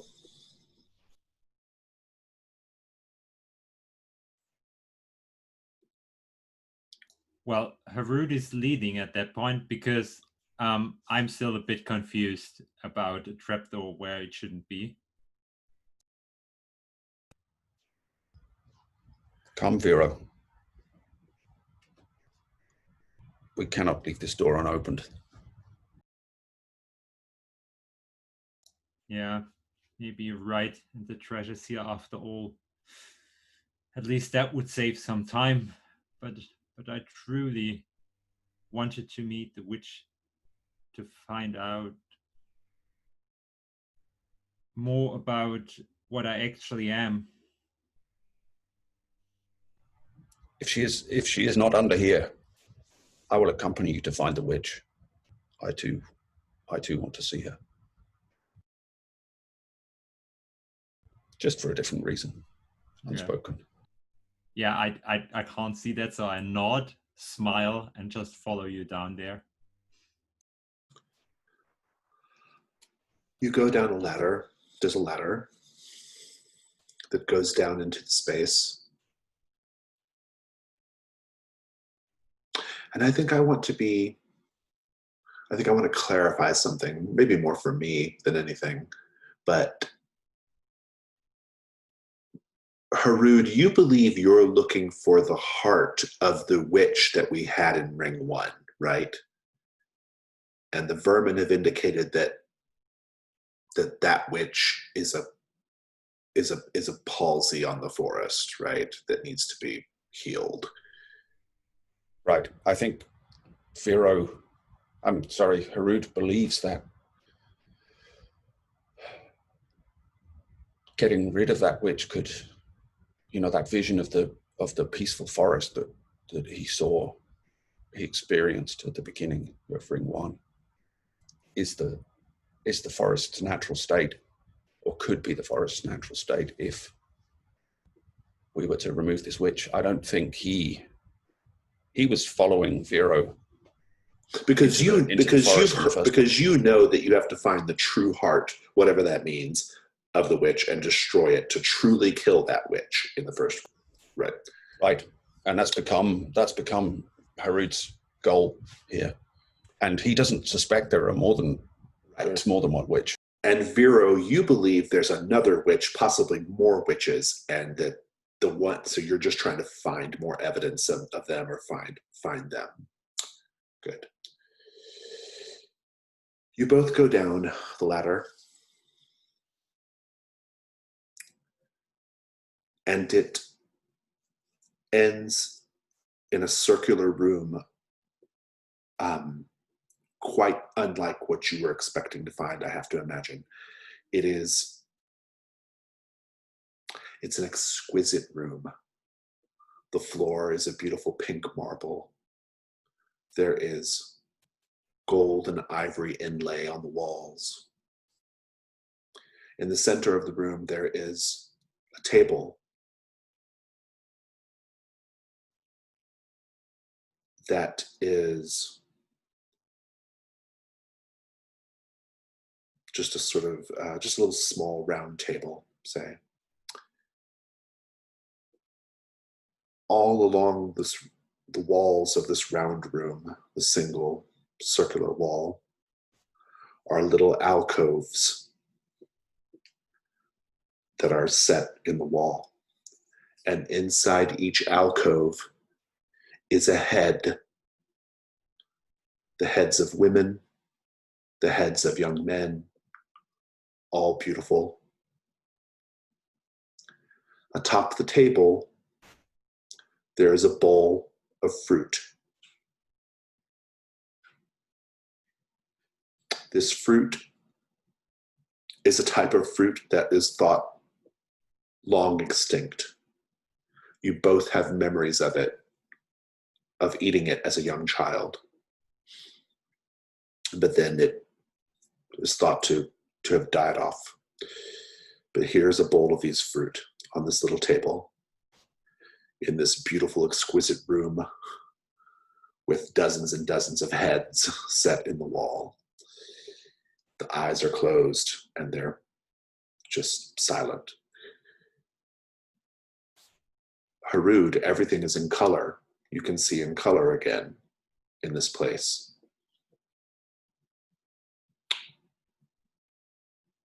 Vero, your desire to drink heart blood no longer exists, or it's at least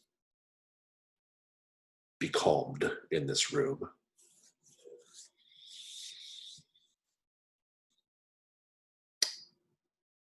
I still want ruin rolls, so please make ruin rolls.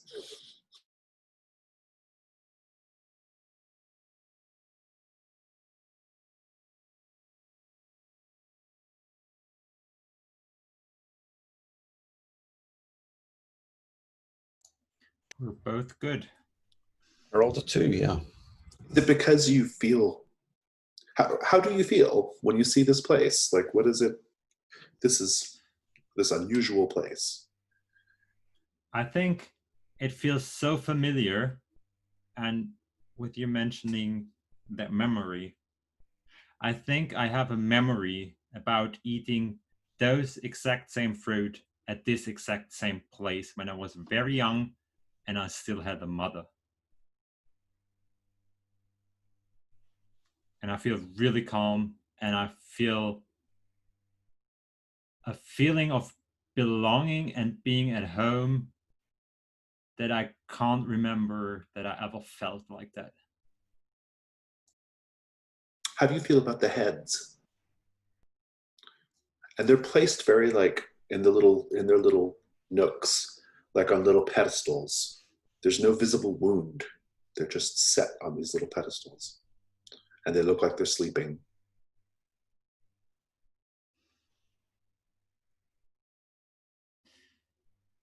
And can I pass through up, because I just Absolutely, need yeah. to think Please what think my about it, mother yeah. would have done. Absolutely. Harud, how do you feel?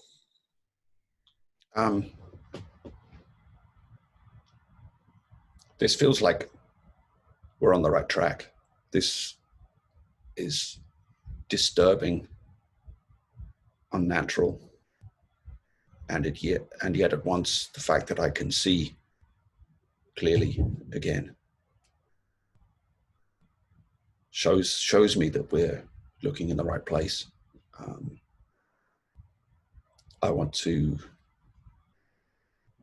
look around and see if I can find the witch's heart, the witch's power.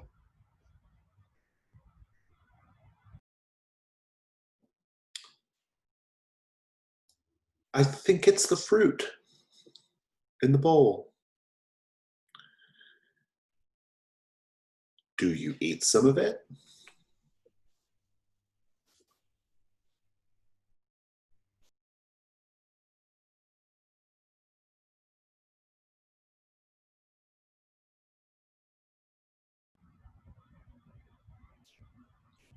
I think I want to take the bowl back up the ladder and outside to take it into the light. So I'll move to pick up the bowl and see what, if anything, Vero does. In the moments before you do that, I do want to check back in with Vero and how. What I think I do.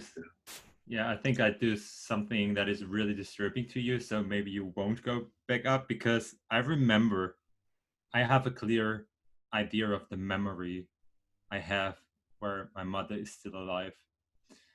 And I just go around and look at each head, and then at one really beautiful young man, I keep standing there, and then I lean in and give that head a kiss and say, "Dad, I'm back home." And then we see, like, maybe in a backflash, we maybe see that was one of the rituals that at least my mother, who also was a witch, believed should become immortal if she kills her beloved. And this is the head of my father. I love that. The eyes open up, and your father's head whispers to you, "Your mother is in the ruin at the heart of the wood. Find her, bring her back so we can all be together." And he looks, and you see 2 empty alcoves.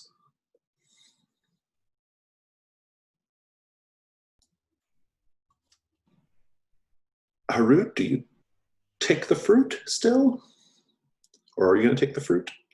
I don't know if you're even aware of that, what was happening necessarily. It was probably spoken. I think I'm aware that Vero is more interested in the heads than the fruit. This also might be a good time to point out that you're holding an axe in your hands. If beheadings need to take place at some point, you yeah, I don't think we're quite there yet. Certainly, right. I don't trust Vero, but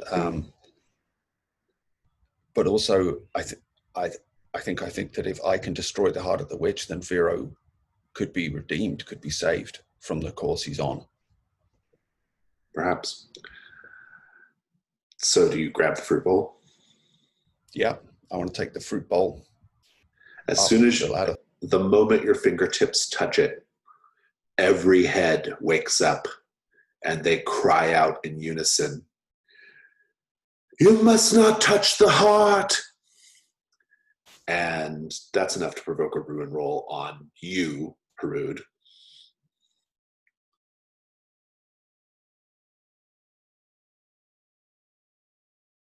That is a 1, so my ruin increases to 4.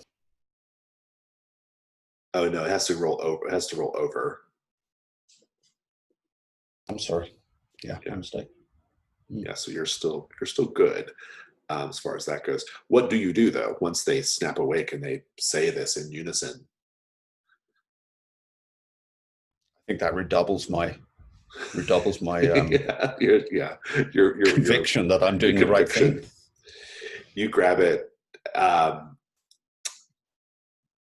Vero, what are you doing right now?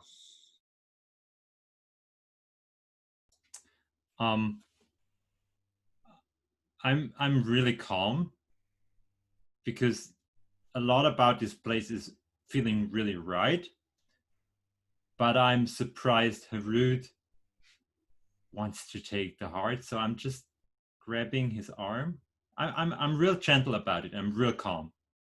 Just grabbing your arm and say,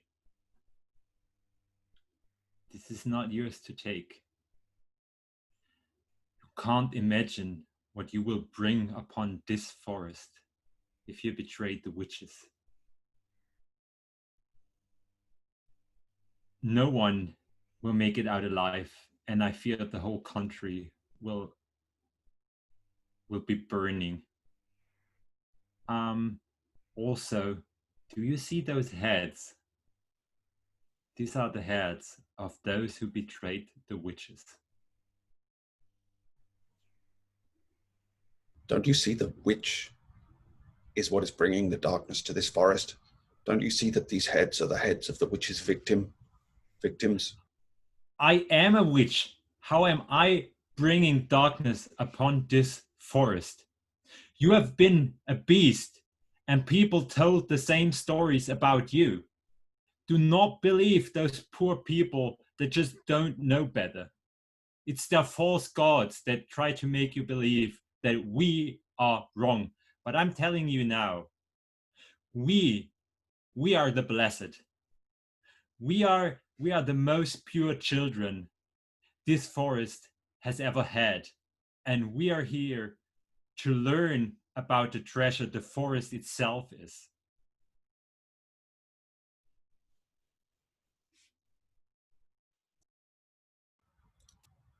What purity is there in storing the heads of your victims and putting them on display as though they were hunting trophies? To every life, there's certain death. You have seen everyone, mostly everyone you know, dying. You have taken lives yourself. And the moral that tells you that is wrong is not your moral. Because you know better. You know better whenever your hairs on your body grow thicker and thicker, become more of a gray, whenever your teeth become sharper and longer, and whenever you feel that rush of blood in your body that makes you feel so alive, more alive than every single second of your life as a human being combined.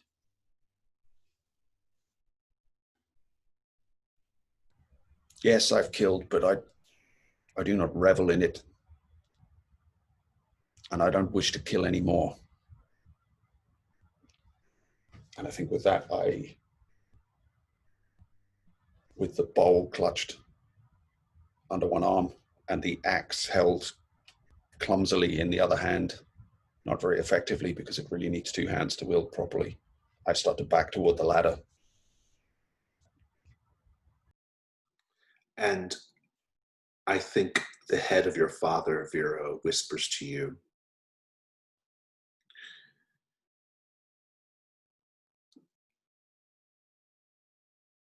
let him go. Let him help you find the ruins at the heart of the forest. Find your mother and bring her back here.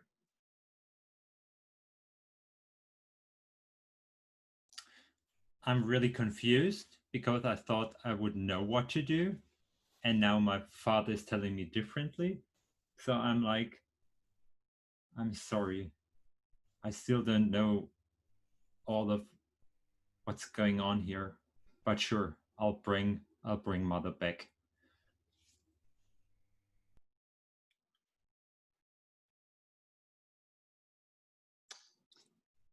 The fruit in the bowl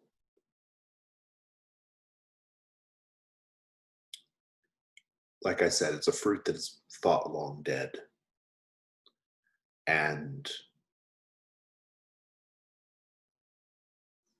it's an embodiment of both of your innocence, your childhood, because you remember eating it.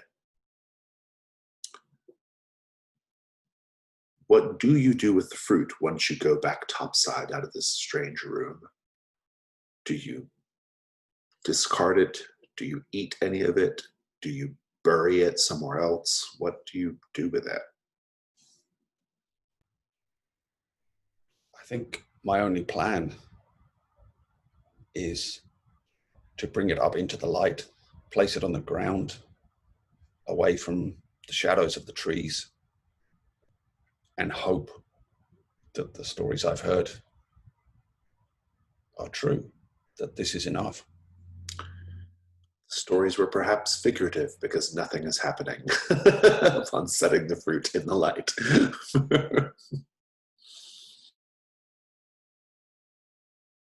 Vera, what about you?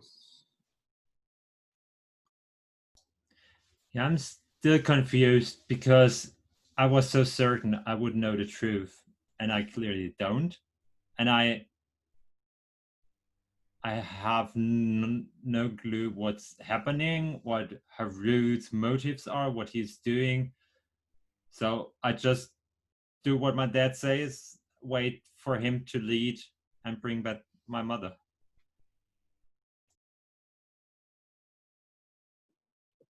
Harud, once you realize that nothing is happening with the fruit, what do you do then?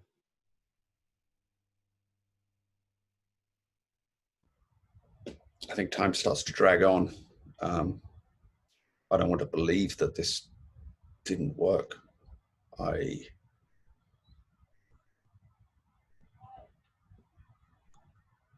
don't know what I can do. I certainly don't want to eat the fruit. I'm wondering if I should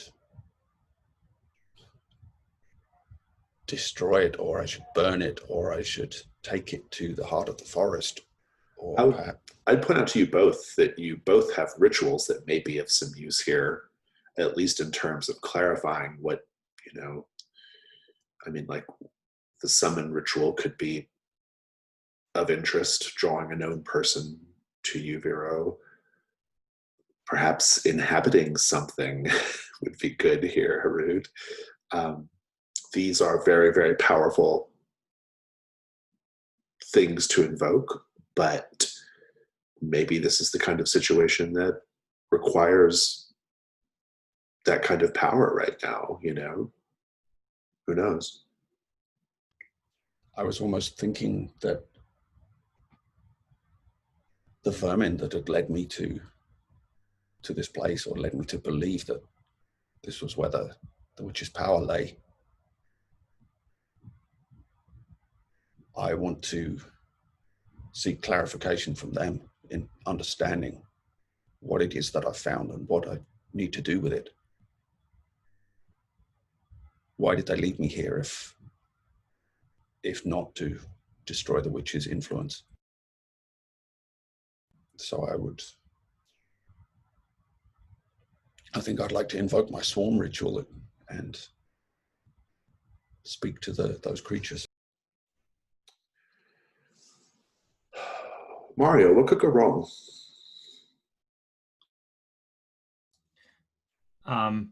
Everything, because the bodies of those who have been sort of beheaded, there needs to be a body towards it, and those vermin have been feeding off of it.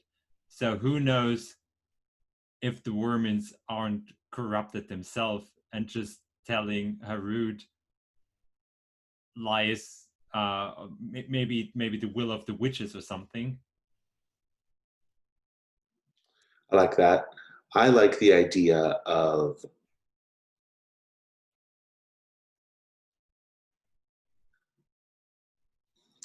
I kind of like the idea of the vermin, like this is a betrayal of some sort. Yeah, like you learn very quickly that you've been betrayed by them. Right, yeah, I think Harud has been so keen to follow all along, and he thought he'd found clarity here, but now that he brought the fruit up to the light and nothing happened, all certainty is gone. You're skilled in pests, so you're definitely getting a light die for that. And devil's bargains. I think no matter how this goes, you have to eat a piece of the fruit.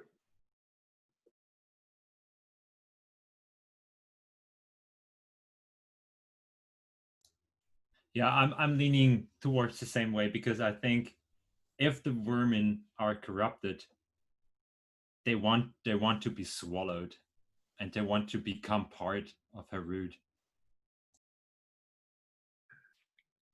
So either eat a piece of fruit or eat a vermin. Is that the idea? Are those the offers? Those are Maybe. offers. Yeah, maybe as I go to eat the piece of fruit, I notice that there's a worm or a maggot or something inside of it. Well, I like I think either. I think those are. It feels like two. The offer is either you eat a piece of fruit or you eat the vermin. That feels like a good choice to me. Which do you choose? I think eating the fruit seems to make sense. Like perhaps that's what they tell me I need to do, or Yeah. it's what I believe is the way I can take the power from this witch's heart. You've got 2 light and 1 dark, so go ahead and make that risk roll.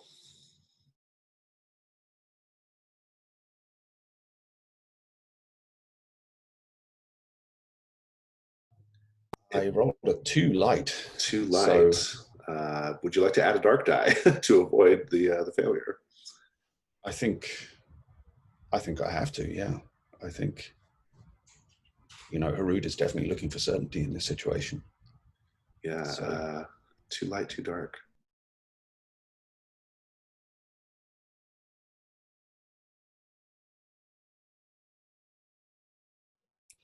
There it is, 6 dark. 6 dark. Your ruin's going up. And I think I would like for, if you don't mind, Rob, I would like for Mario to describe what this looks like. Like, what are you seeing right now as this communion with the vermin takes place? What is that like?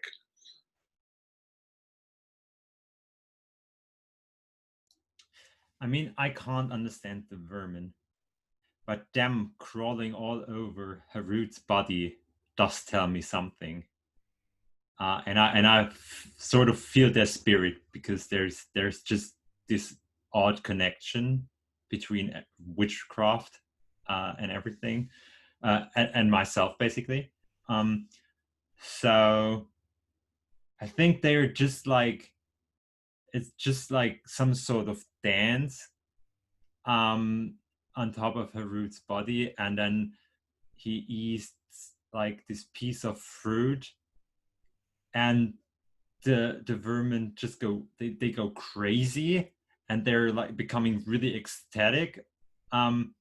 And then we can see just like, it's just like the vermin would be under Harut's skin and just like transforming him, but we don't see them enter or anything. It's just like his whole body begins to change and becoming like real gross and a real tormented beast, like in Princess Mononoke, that like giant bull that is really tainted. And then all of a sudden it all switches back. But I have seen that Harut doesn't longer really control his human form. He's now really susceptible to anything that will bring his beast form forward. And I think Harut, as you are caught up in this sort of strange fugue state of eating the fruit, your face smeared with the juices, the rats and bugs and things crawling all over you, maybe on your knees even, I'll tell you that the color is very nearly gone in your vision. Just pinpricks of color at this point. And you see your birds flying overhead in a line. Red, black, black, black, black, black, black.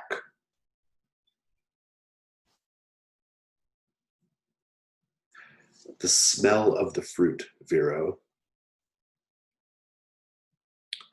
The smell of the fruit reminds you of your childhood, the perfume of it.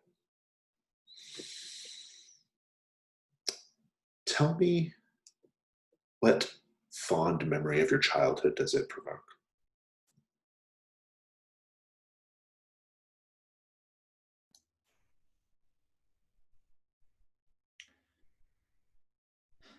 I think that's a lot of really dark witchcraft going on. So I recall rituals, orgies with a lot of blood involved.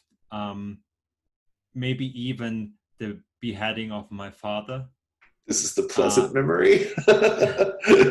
Well, it sort of feels like I've always been told that I would be restrained because I'm a witch, and then I'm a very rare witch because usually boys do not inherit the witchcraft. So I would be very special, and to kill my father would liberate me, and I could feel the power taking part in this ritual, consuming the blood, and now everything makes sense all of a sudden. The witch at the beginning, bringing me back to my roots, showing me how it's done, reconnecting myself to the actual forest. And it's not that the memory itself is something like somebody would consider good, but it's what I have been told is right. Yeah, I love it. So passes ring 3.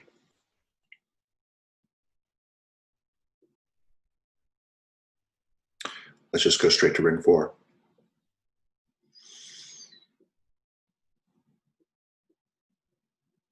At some point, I don't think the two of you even remember setting out again.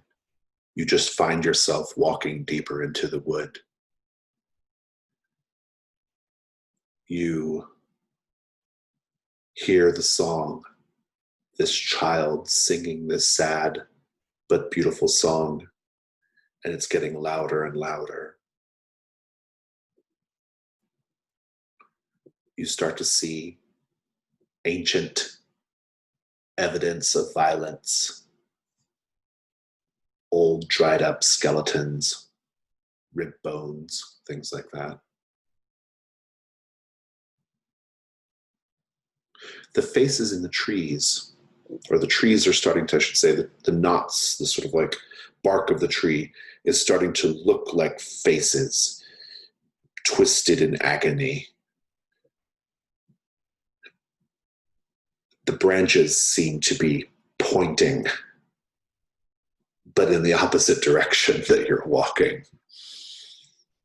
But that sad, beautiful song is just getting louder and louder as you step further and further in.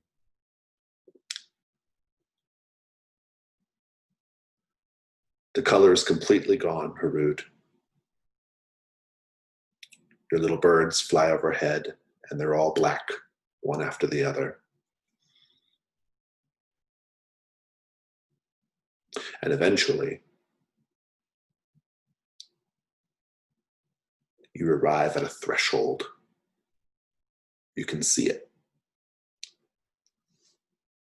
Like an archway made by tree branches.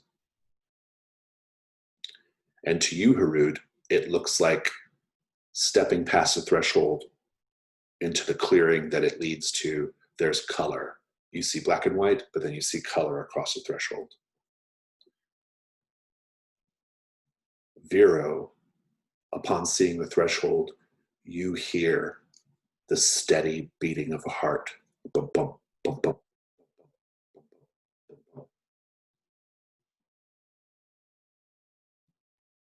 When you break the threshold,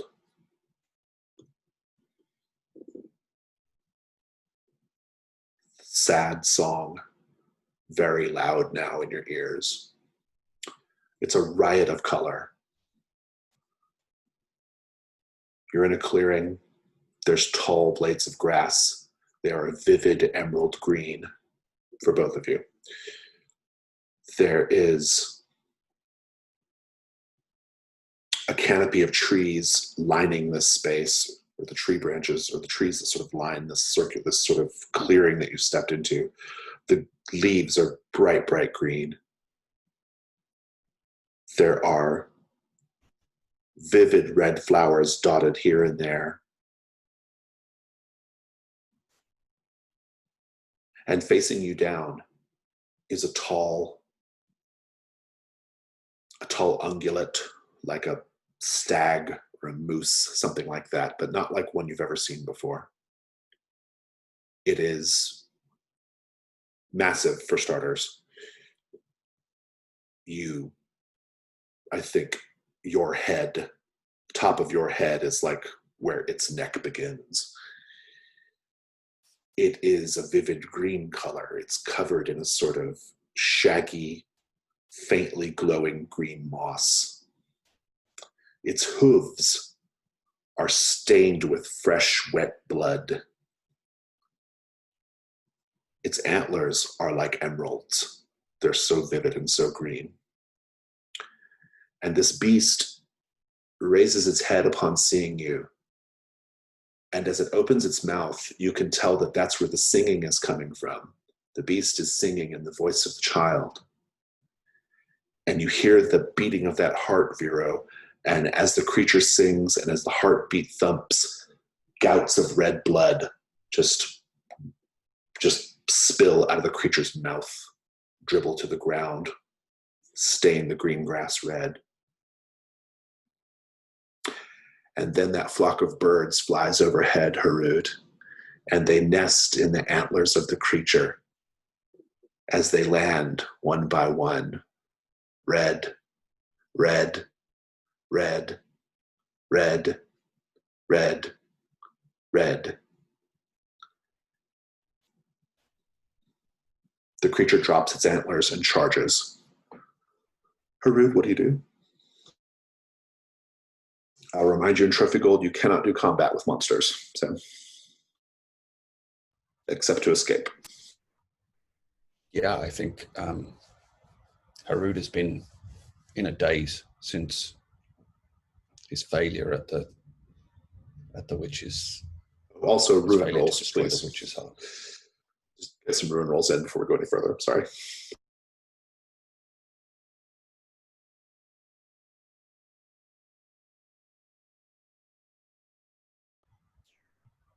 I rolled a 1, so somehow Harud is hanging on to whatever sanity he has left. But Indeed.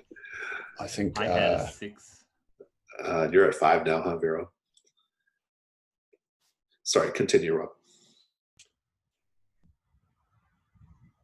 I think Harud musters what strength and what will he has left, and swings the woodsman's axe to try and fend this creature off and keep it at bay so that we can escape. He doesn't even clearly know whether he wants to go back the way he came or try and get around it, but just keep it away from us. So you're going to try to fend it off so that the two of you can eventually make it across the field to the other side. Exactly. Good. Let's see. What could go wrong here, Mario? I think it's pretty obvious. I think you get impaled by the antlers and are dead. Hung up like a scarecrow, perhaps. What do you think, Mario? Yeah, that, or maybe we have been also leaning towards the feral aspect of his beast self. And even though it's really big, it looks like prey. So you will transform. I like that as a devil's bargain too. Oh yeah, right. Yeah, personally, but Yeah, that's great. Well, let's take a look at your dice. I don't think you're getting a light die for your skills. Nothing seems appropriate here. Nothing's jumping out there. Yeah, No. There's maybe a poor case to be made for transformation, but I don't think it's a good case by any means. Mario, did you want to do the beast bitten transformation as a devil's bargain? I like that a lot. I think that'd be really good. Yeah, sure. That makes way more sense than just the outcome. I think my devil's bargain would be I don't know if I can top that, actually. I don't think I can. So if you want to take that one, by all means. I think so. I think that's perfect. Yeah. And I think that means you're definitely taking a dark die as well. So So that's one light, one dark. Yep. Because you're inherently risking your body right now. I rolled 5 dark. Actually, 2 5s. But Indeed. 5 dark. And that's higher than your current ruin, so you go up to 5 as well. And you cannot re-roll because it's equal to the highest, or it's the highest die. I think the ruin is pretty obvious. I think the transformation is probably pushing you closer to being lost to the forest. And I think the complication here is going to be quite simply that I think you're going to be quite injured from this, and Vero will have to tend to you in some way to save your life. So please describe the scene. yeah, I think as this monstrous stag charges toward us, I do my best to fend it off with the axe, but the axe it's not really a weapon, and I'm not really a skilled fighter, certainly with weapons. But something stirs in me, some memory of the beast within, and that takes over, and I drop the axe, I fall to all fours, and the hair on my body seems to get thicker. My eyes roll back in their sockets, and the thing that brings the stag eventually to a stop, even though I think its antlers rake my flank. The thing that stops it is not the axe, but the howl that comes out of my throat as the beast starts to emerge. And Mario, give me a little bit extra here. How do you ultimately get to safety, and what happens to Harud that Harud gets injured? Mm-hmm. I think for Vero, it's a bit of a stretch because my ruin increased, and I've been so desperately trying to make sense of this and trying to defend the forest and see only the beauty that in some twisted sense could lie within that. So at first I see this gorgeous beast and I'm like, it's almost a frenzy. It's so powerful, it's so majestic, it's giant and powerful. Yeah, it's everything I sort of want to be. Or because I want to feel in charge, I want to feel powerful, and I'm running in trying to embrace it, because the beast charging me, I think, well, we're on the same side because I'm a witch. This is the Witchwood. This is supposed to be friendly towards me. And Harud runs in, pushes me off the side, and the antlers pierce his body. And at that moment, I snap back out. I'm terrified of, oh wow, I got it even more wrong than I could have believed it. I'm running towards Harud, just pulling him and just dragging him out, and then there's a small crack in the wall, and I just pull him through the crack in the wall, and the beast can't follow us fast enough, so we make it to some spot that is a bit safer, and that's where just like some partial ruin in the forest. Yeah, I like it. And so passes ring 4. Let's take a 5-minute break. Ring 5. Vero, as you grabbed Harud, he was coming out of his transformation. The injury shook off the transformation. He's very grievously injured. He's not going to make it if you don't help him. What do you do?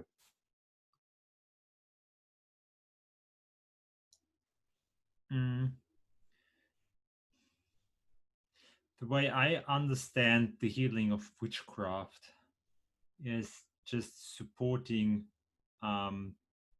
or supporting the body's ability to heal itself.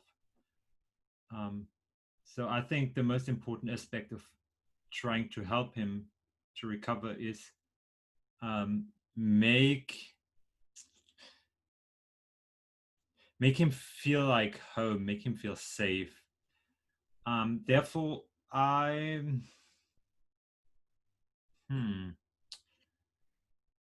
like where you're going with this. This is good. I'm not sure. Have you ever told me, Rob, about any person Harut holds in his heart? Do I have an idea of somebody that is close to him? I think Harut's been alone for so long. He has the vaguest of memories of his parents, and those are the only people he has any affection for. Everyone else he's ever known has tried to hunt him or been someone he worked for who perhaps hasn't treated him particularly well. I think I'll go with your parents then. And so I tried to rest your head in my lap, and I just try to make you feel comfortable. And then with a really soft, really quiet and calm voice, I say, tell me about your parents. And whatever you say, I repeat.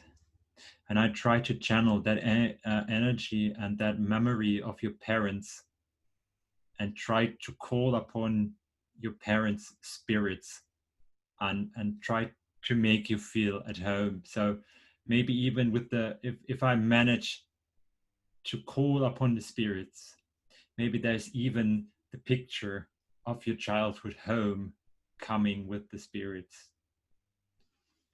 I love all that. I think what could go wrong here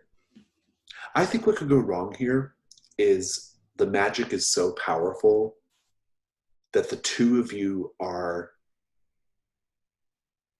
trapped forever in this imaginary home life that is not real, but you think it is. That's what I think could go wrong. What do you think, Rob? Yeah, in addition to the fact that possibly you just die, right? So from your injury. Yeah, I guess that's what I was going to say, was that Vero is trying to conjure these images of something that Harut can't really remember. His memories are so vague, so fleeting, and maybe the fact that he can't seize onto those images just causes him to lose hope. So I think you're going to get your light die from your home's skill that you get with a witch. Also, you're doing a ritual, so I think you definitely have one light die there. Devil's bargains.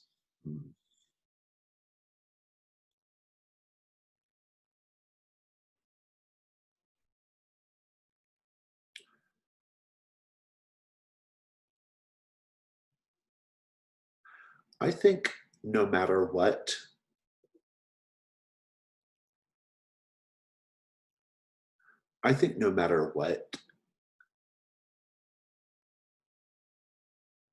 this moment is going to bind the two of you together.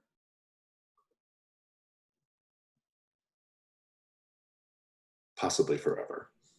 Yeah, like in even a magical sense. Mm-hmm. So our souls are connected. Yeah, I really like that. I think that was kind of there in our character creation. So that makes a lot of sense. I don't think I have anything better than that. My suggestion was going to be that something finds us while this was going on, no matter what. So if you take that deal, Mario, you've got 2 light, 1 dark. So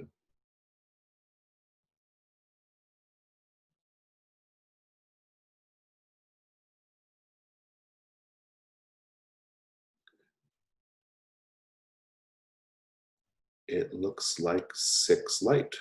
Am I correct? Oh yeah, I was muted. Sorry. It's a 6 light, right? Yeah, 6 light. Full success. What's the thing that has to happen no matter what? Oh, you're bound forever. Yeah.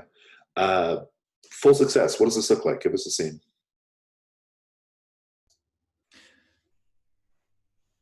So I think we're in these ruins, and I ask Harud to tell me about his parents, and he has a hard time remembering it. So at the beginning, there's just like this fog covering the ground and growing ever denser. And then all of a sudden, out of the fog, figures appear and become more and more detailed. And then around the figure, there grows this home. And at first, it's everything gray, and it's really creepy and terrifying to Harud. So I think we're at the very brink of whatever we could endure emotionally. And because I'm channeling the ritual and I'm just channeling the idea Harud has, I feel the very same. I'm equally emotionally attached to these people I'm conjuring, even though I've never seen them. And then with pretty much my last power I could possibly bring up for this ritual, all of a sudden color pops into this picture, into this home I crafted around us. And I'm just breaking down emotionally. I just couldn't deal with that. There's no explanation for what just happened. And I'm 16 or 17, so I'm probably not the most stable person emotionally. So I just have this huge breakdown, and I'm crying, and I'm telling these people I never met that I love them and that I wish they would be still around. And there's still a bit this feeling of loss that really needs time to slowly fade, and then slowly I become aware that no, they are here. This is right now. I'm with them, and basically Harud and we are brothers, and I don't even have to search for my brother because he's not in Basel prison. He's here, and I can't tell the difference right now between my actual brother and my new soulmate. I love it. Harud, how are you perceiving this?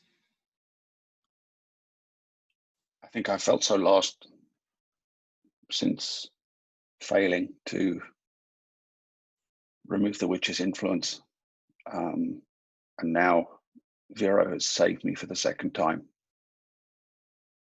And this bond between us is, from my side, is that, you know, this person has saved me again, and I'll follow him because he's the one thing I have to cling to. I don't know what else to do in life. The door to this spiritual shelter that you've called forth into existence, the door opens up, and it opens up into a beautiful, vibrant field of orange and yellow and red poppies. Thousands and thousands. And across the field, a ziggurat, or like a pyramid. This ziggurat is covered, the stone of the ziggurat is covered in the same glowing green moss that the stag beast was covered in. You know instinctively that this ziggurat is the heart of the forest. It is a ruin of old Kaldor, and it is where perhaps you will find everything you've been looking for. Do you cross the poppy field to get to the green ziggurat?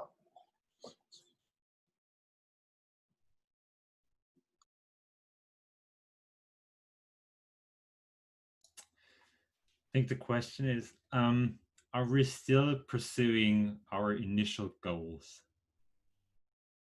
I think that's probably up in the air. I think we'll probably find out when we do the epilogues.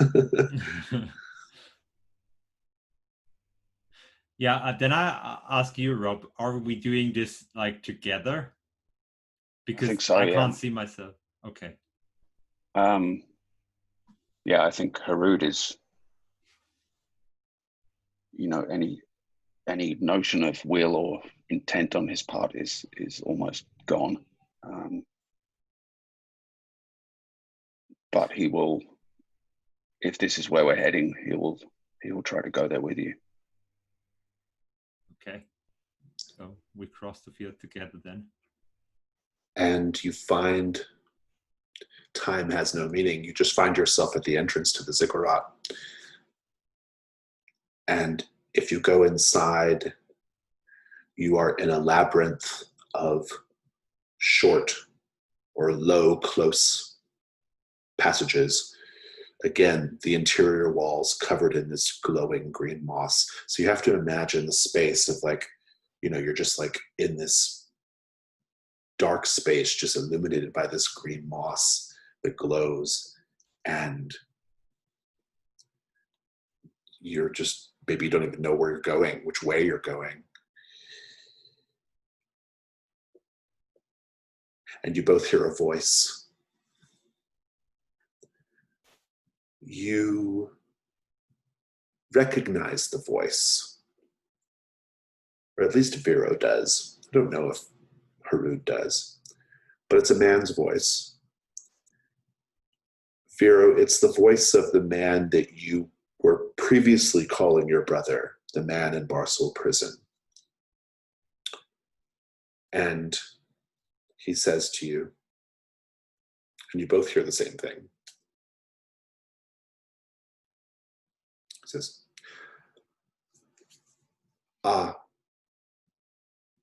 here you are. I suppose you can't be convinced that you're not going to find anything here, that this is all just a dream or something even worse. Are you truly determined to find the heart of this place?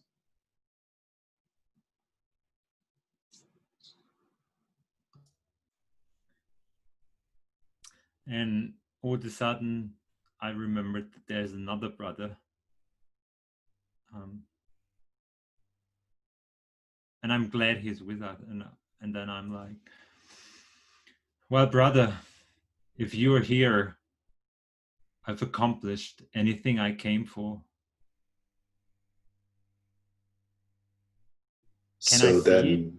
Okay. Can I see my brother, or is it just the voice? It's just the voice, and it's very close, like right next to you. Brother, I hear you, but I can't see you. Where are you? You keep calling me brother. I don't know what you mean by that. But where I am at is not important. What's important is that this place is a lie. And like so many other people, you're probably going to ignore me, and you're going to try to find the heart of it anyway. But I assure you, there is no truth to be found here. No truth at all.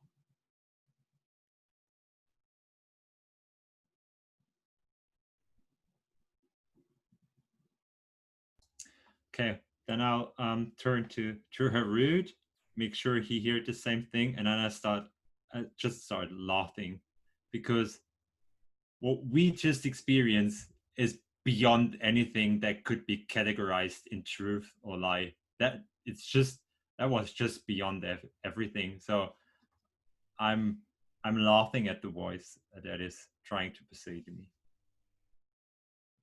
How are you reacting, Harud?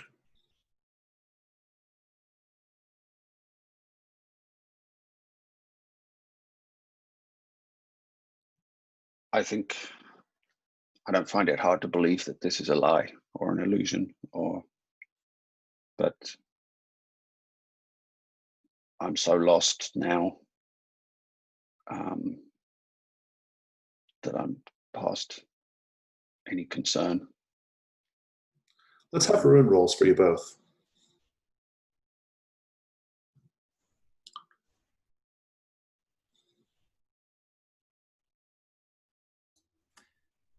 Now the ever returning question, is it with the ruin roll, is it equal and Higher. above?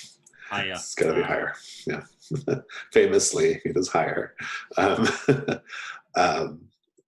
will never forget this again, trust me. I think you're both keeping it together to where you get to make a decision, right? I think this voice is telling you that this place is a lie, that there's no truth to be found here. And yet, your golden thread that is always with you is definitely trying to lead you somewhere. You don't have to follow it, but it's definitely trying to lead you somewhere. And Harud, you know there are, at the very least, antiquities at the heart of this place that you can bring back and sell for a pretty penny and establish your estate. That's true. Has to be true, because the walls are solid. It's not a dream, despite what the voice says. But you can also turn back. You have enough hold over yourselves to make that decision.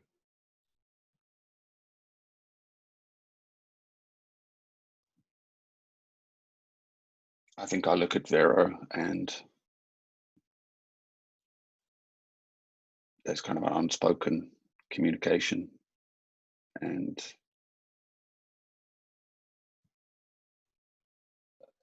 on Harud's part, I think we carry on.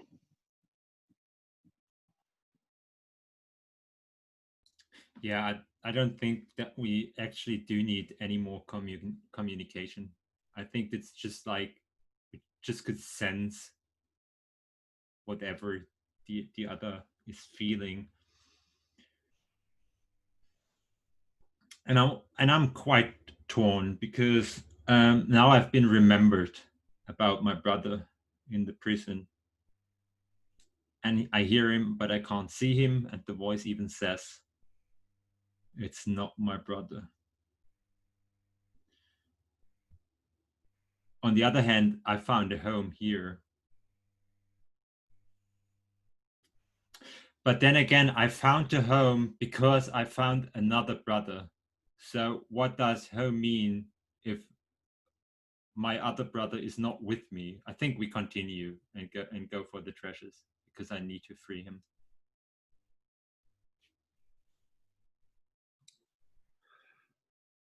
You follow the golden thread.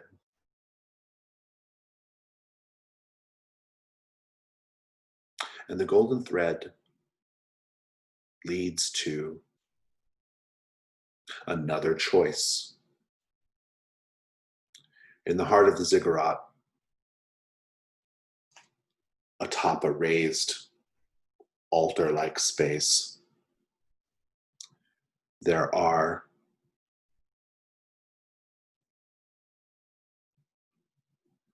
beautiful gold and marble statuaries, antiquities of the ancient world.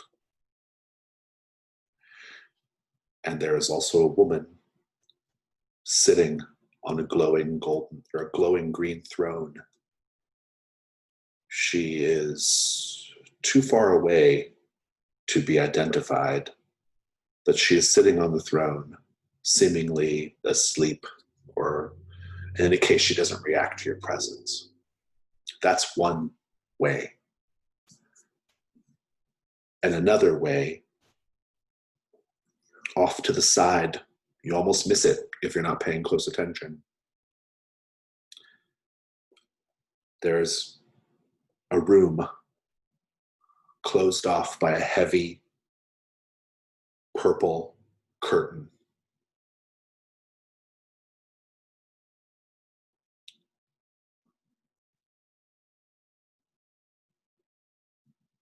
Where do you go? A throne can't be right. That doesn't fit into a witch's wood. That needs to be less of an ordinarily civilization touch towards the true meaning. So I look towards Harud, and what I tried to communicate one way or the other is this is a riddle, and we can't make the wrong move. It might be our end. So I suggest we go look behind the curtain. I think there's a bigger meaning with all of this. You walk towards the curtain, both of you. You're getting closer. You are still able to hear your respective footfalls, but you aren't even totally conscious of each other at a certain point. And the curtain is getting closer and closer. And you both reach out to pull the curtain back.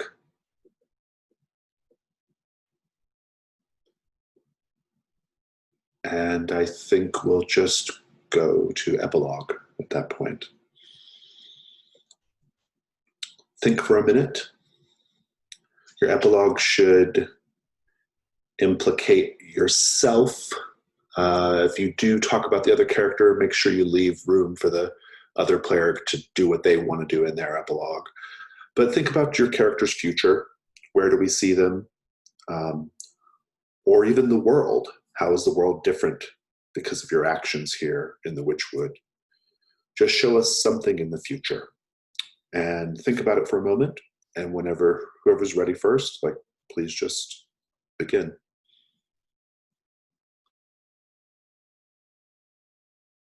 I think I'd like to start because I just want to have the epilogue about me discussing the bargain of my mortal life. And as I'm already a witch, I think I make the same deal as my mother did. And and I'll agree to bury my heart somewhere in the wood.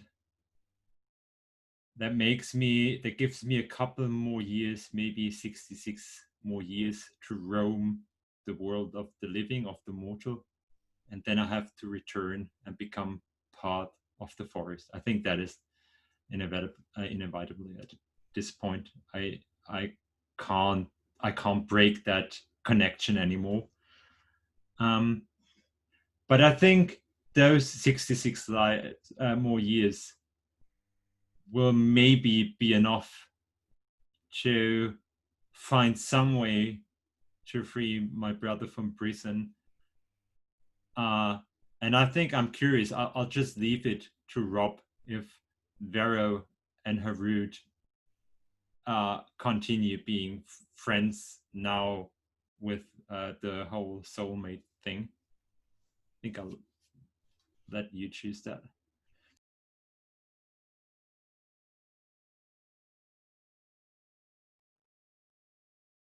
Yes, I think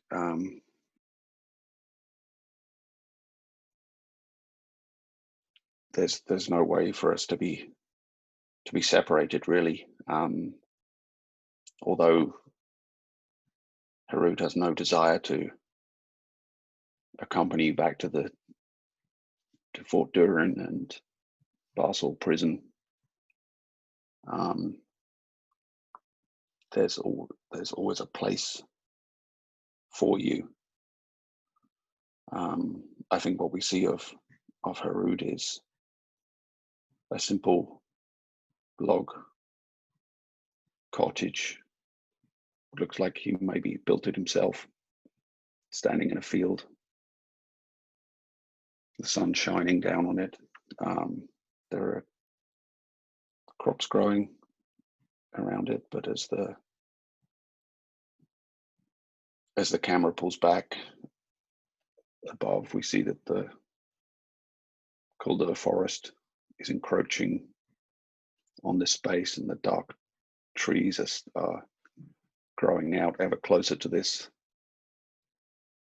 house.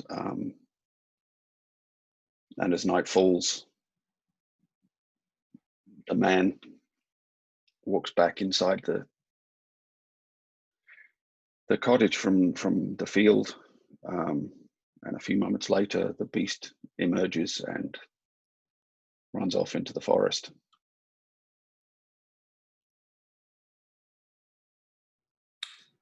Good. So goes Witchwood. Why don't we do stars and wishes as our debrief? So stars are things that you enjoyed about the session. Anything, story, the role play, the characterizations, the scenes, whatever you want. Wishes are things that you wished we had seen in the story, or if you were to play or run Trophy Dark or even this incursion again, like something you would do differently, if you have such a thing. I will start by saying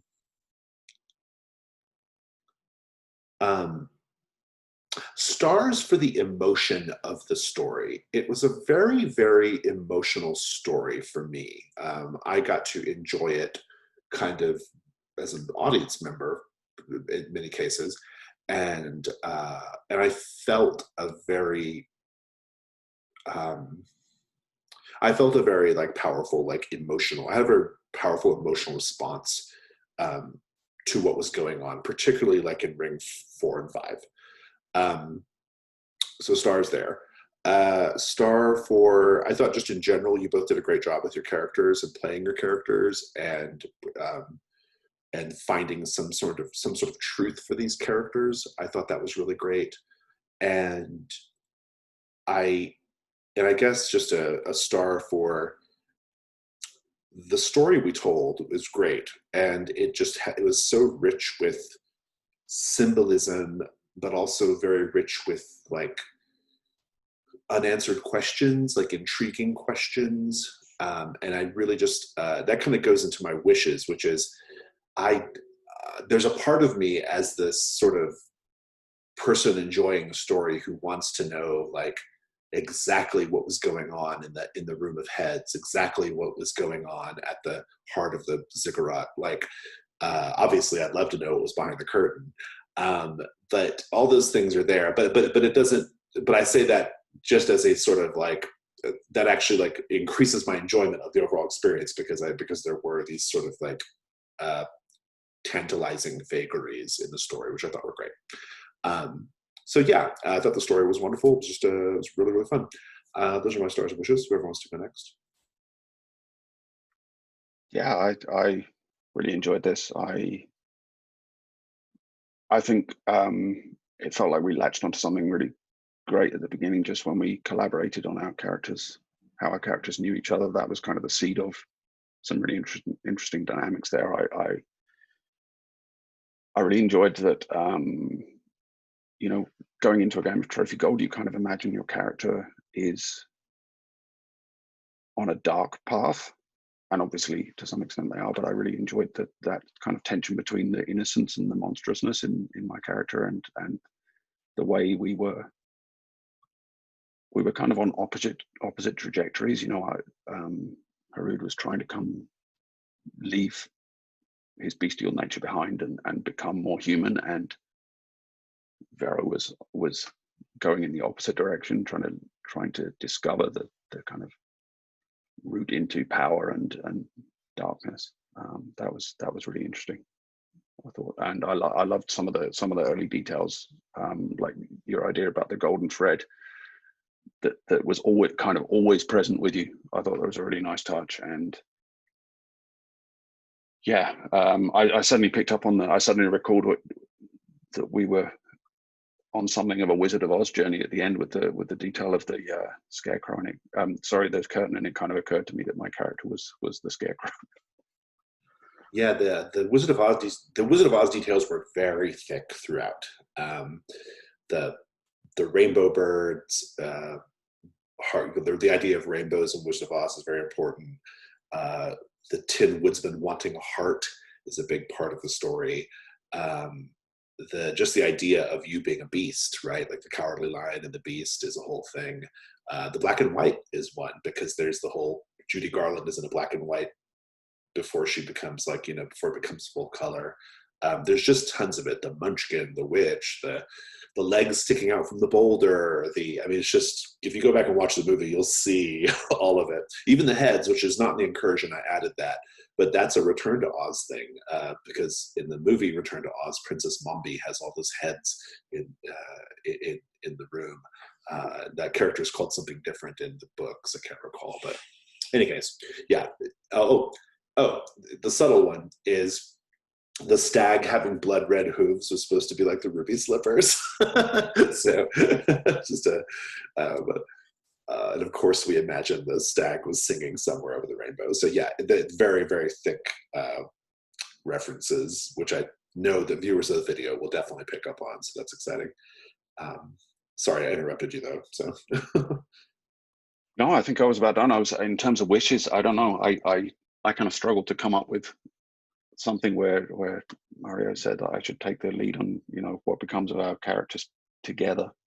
And I wasn't, I kind of struggled to something there. So I wish I'd had a better idea, but I kind of already dreamt up my own epilogue by that point. So yeah, it was difficult to think of something good there.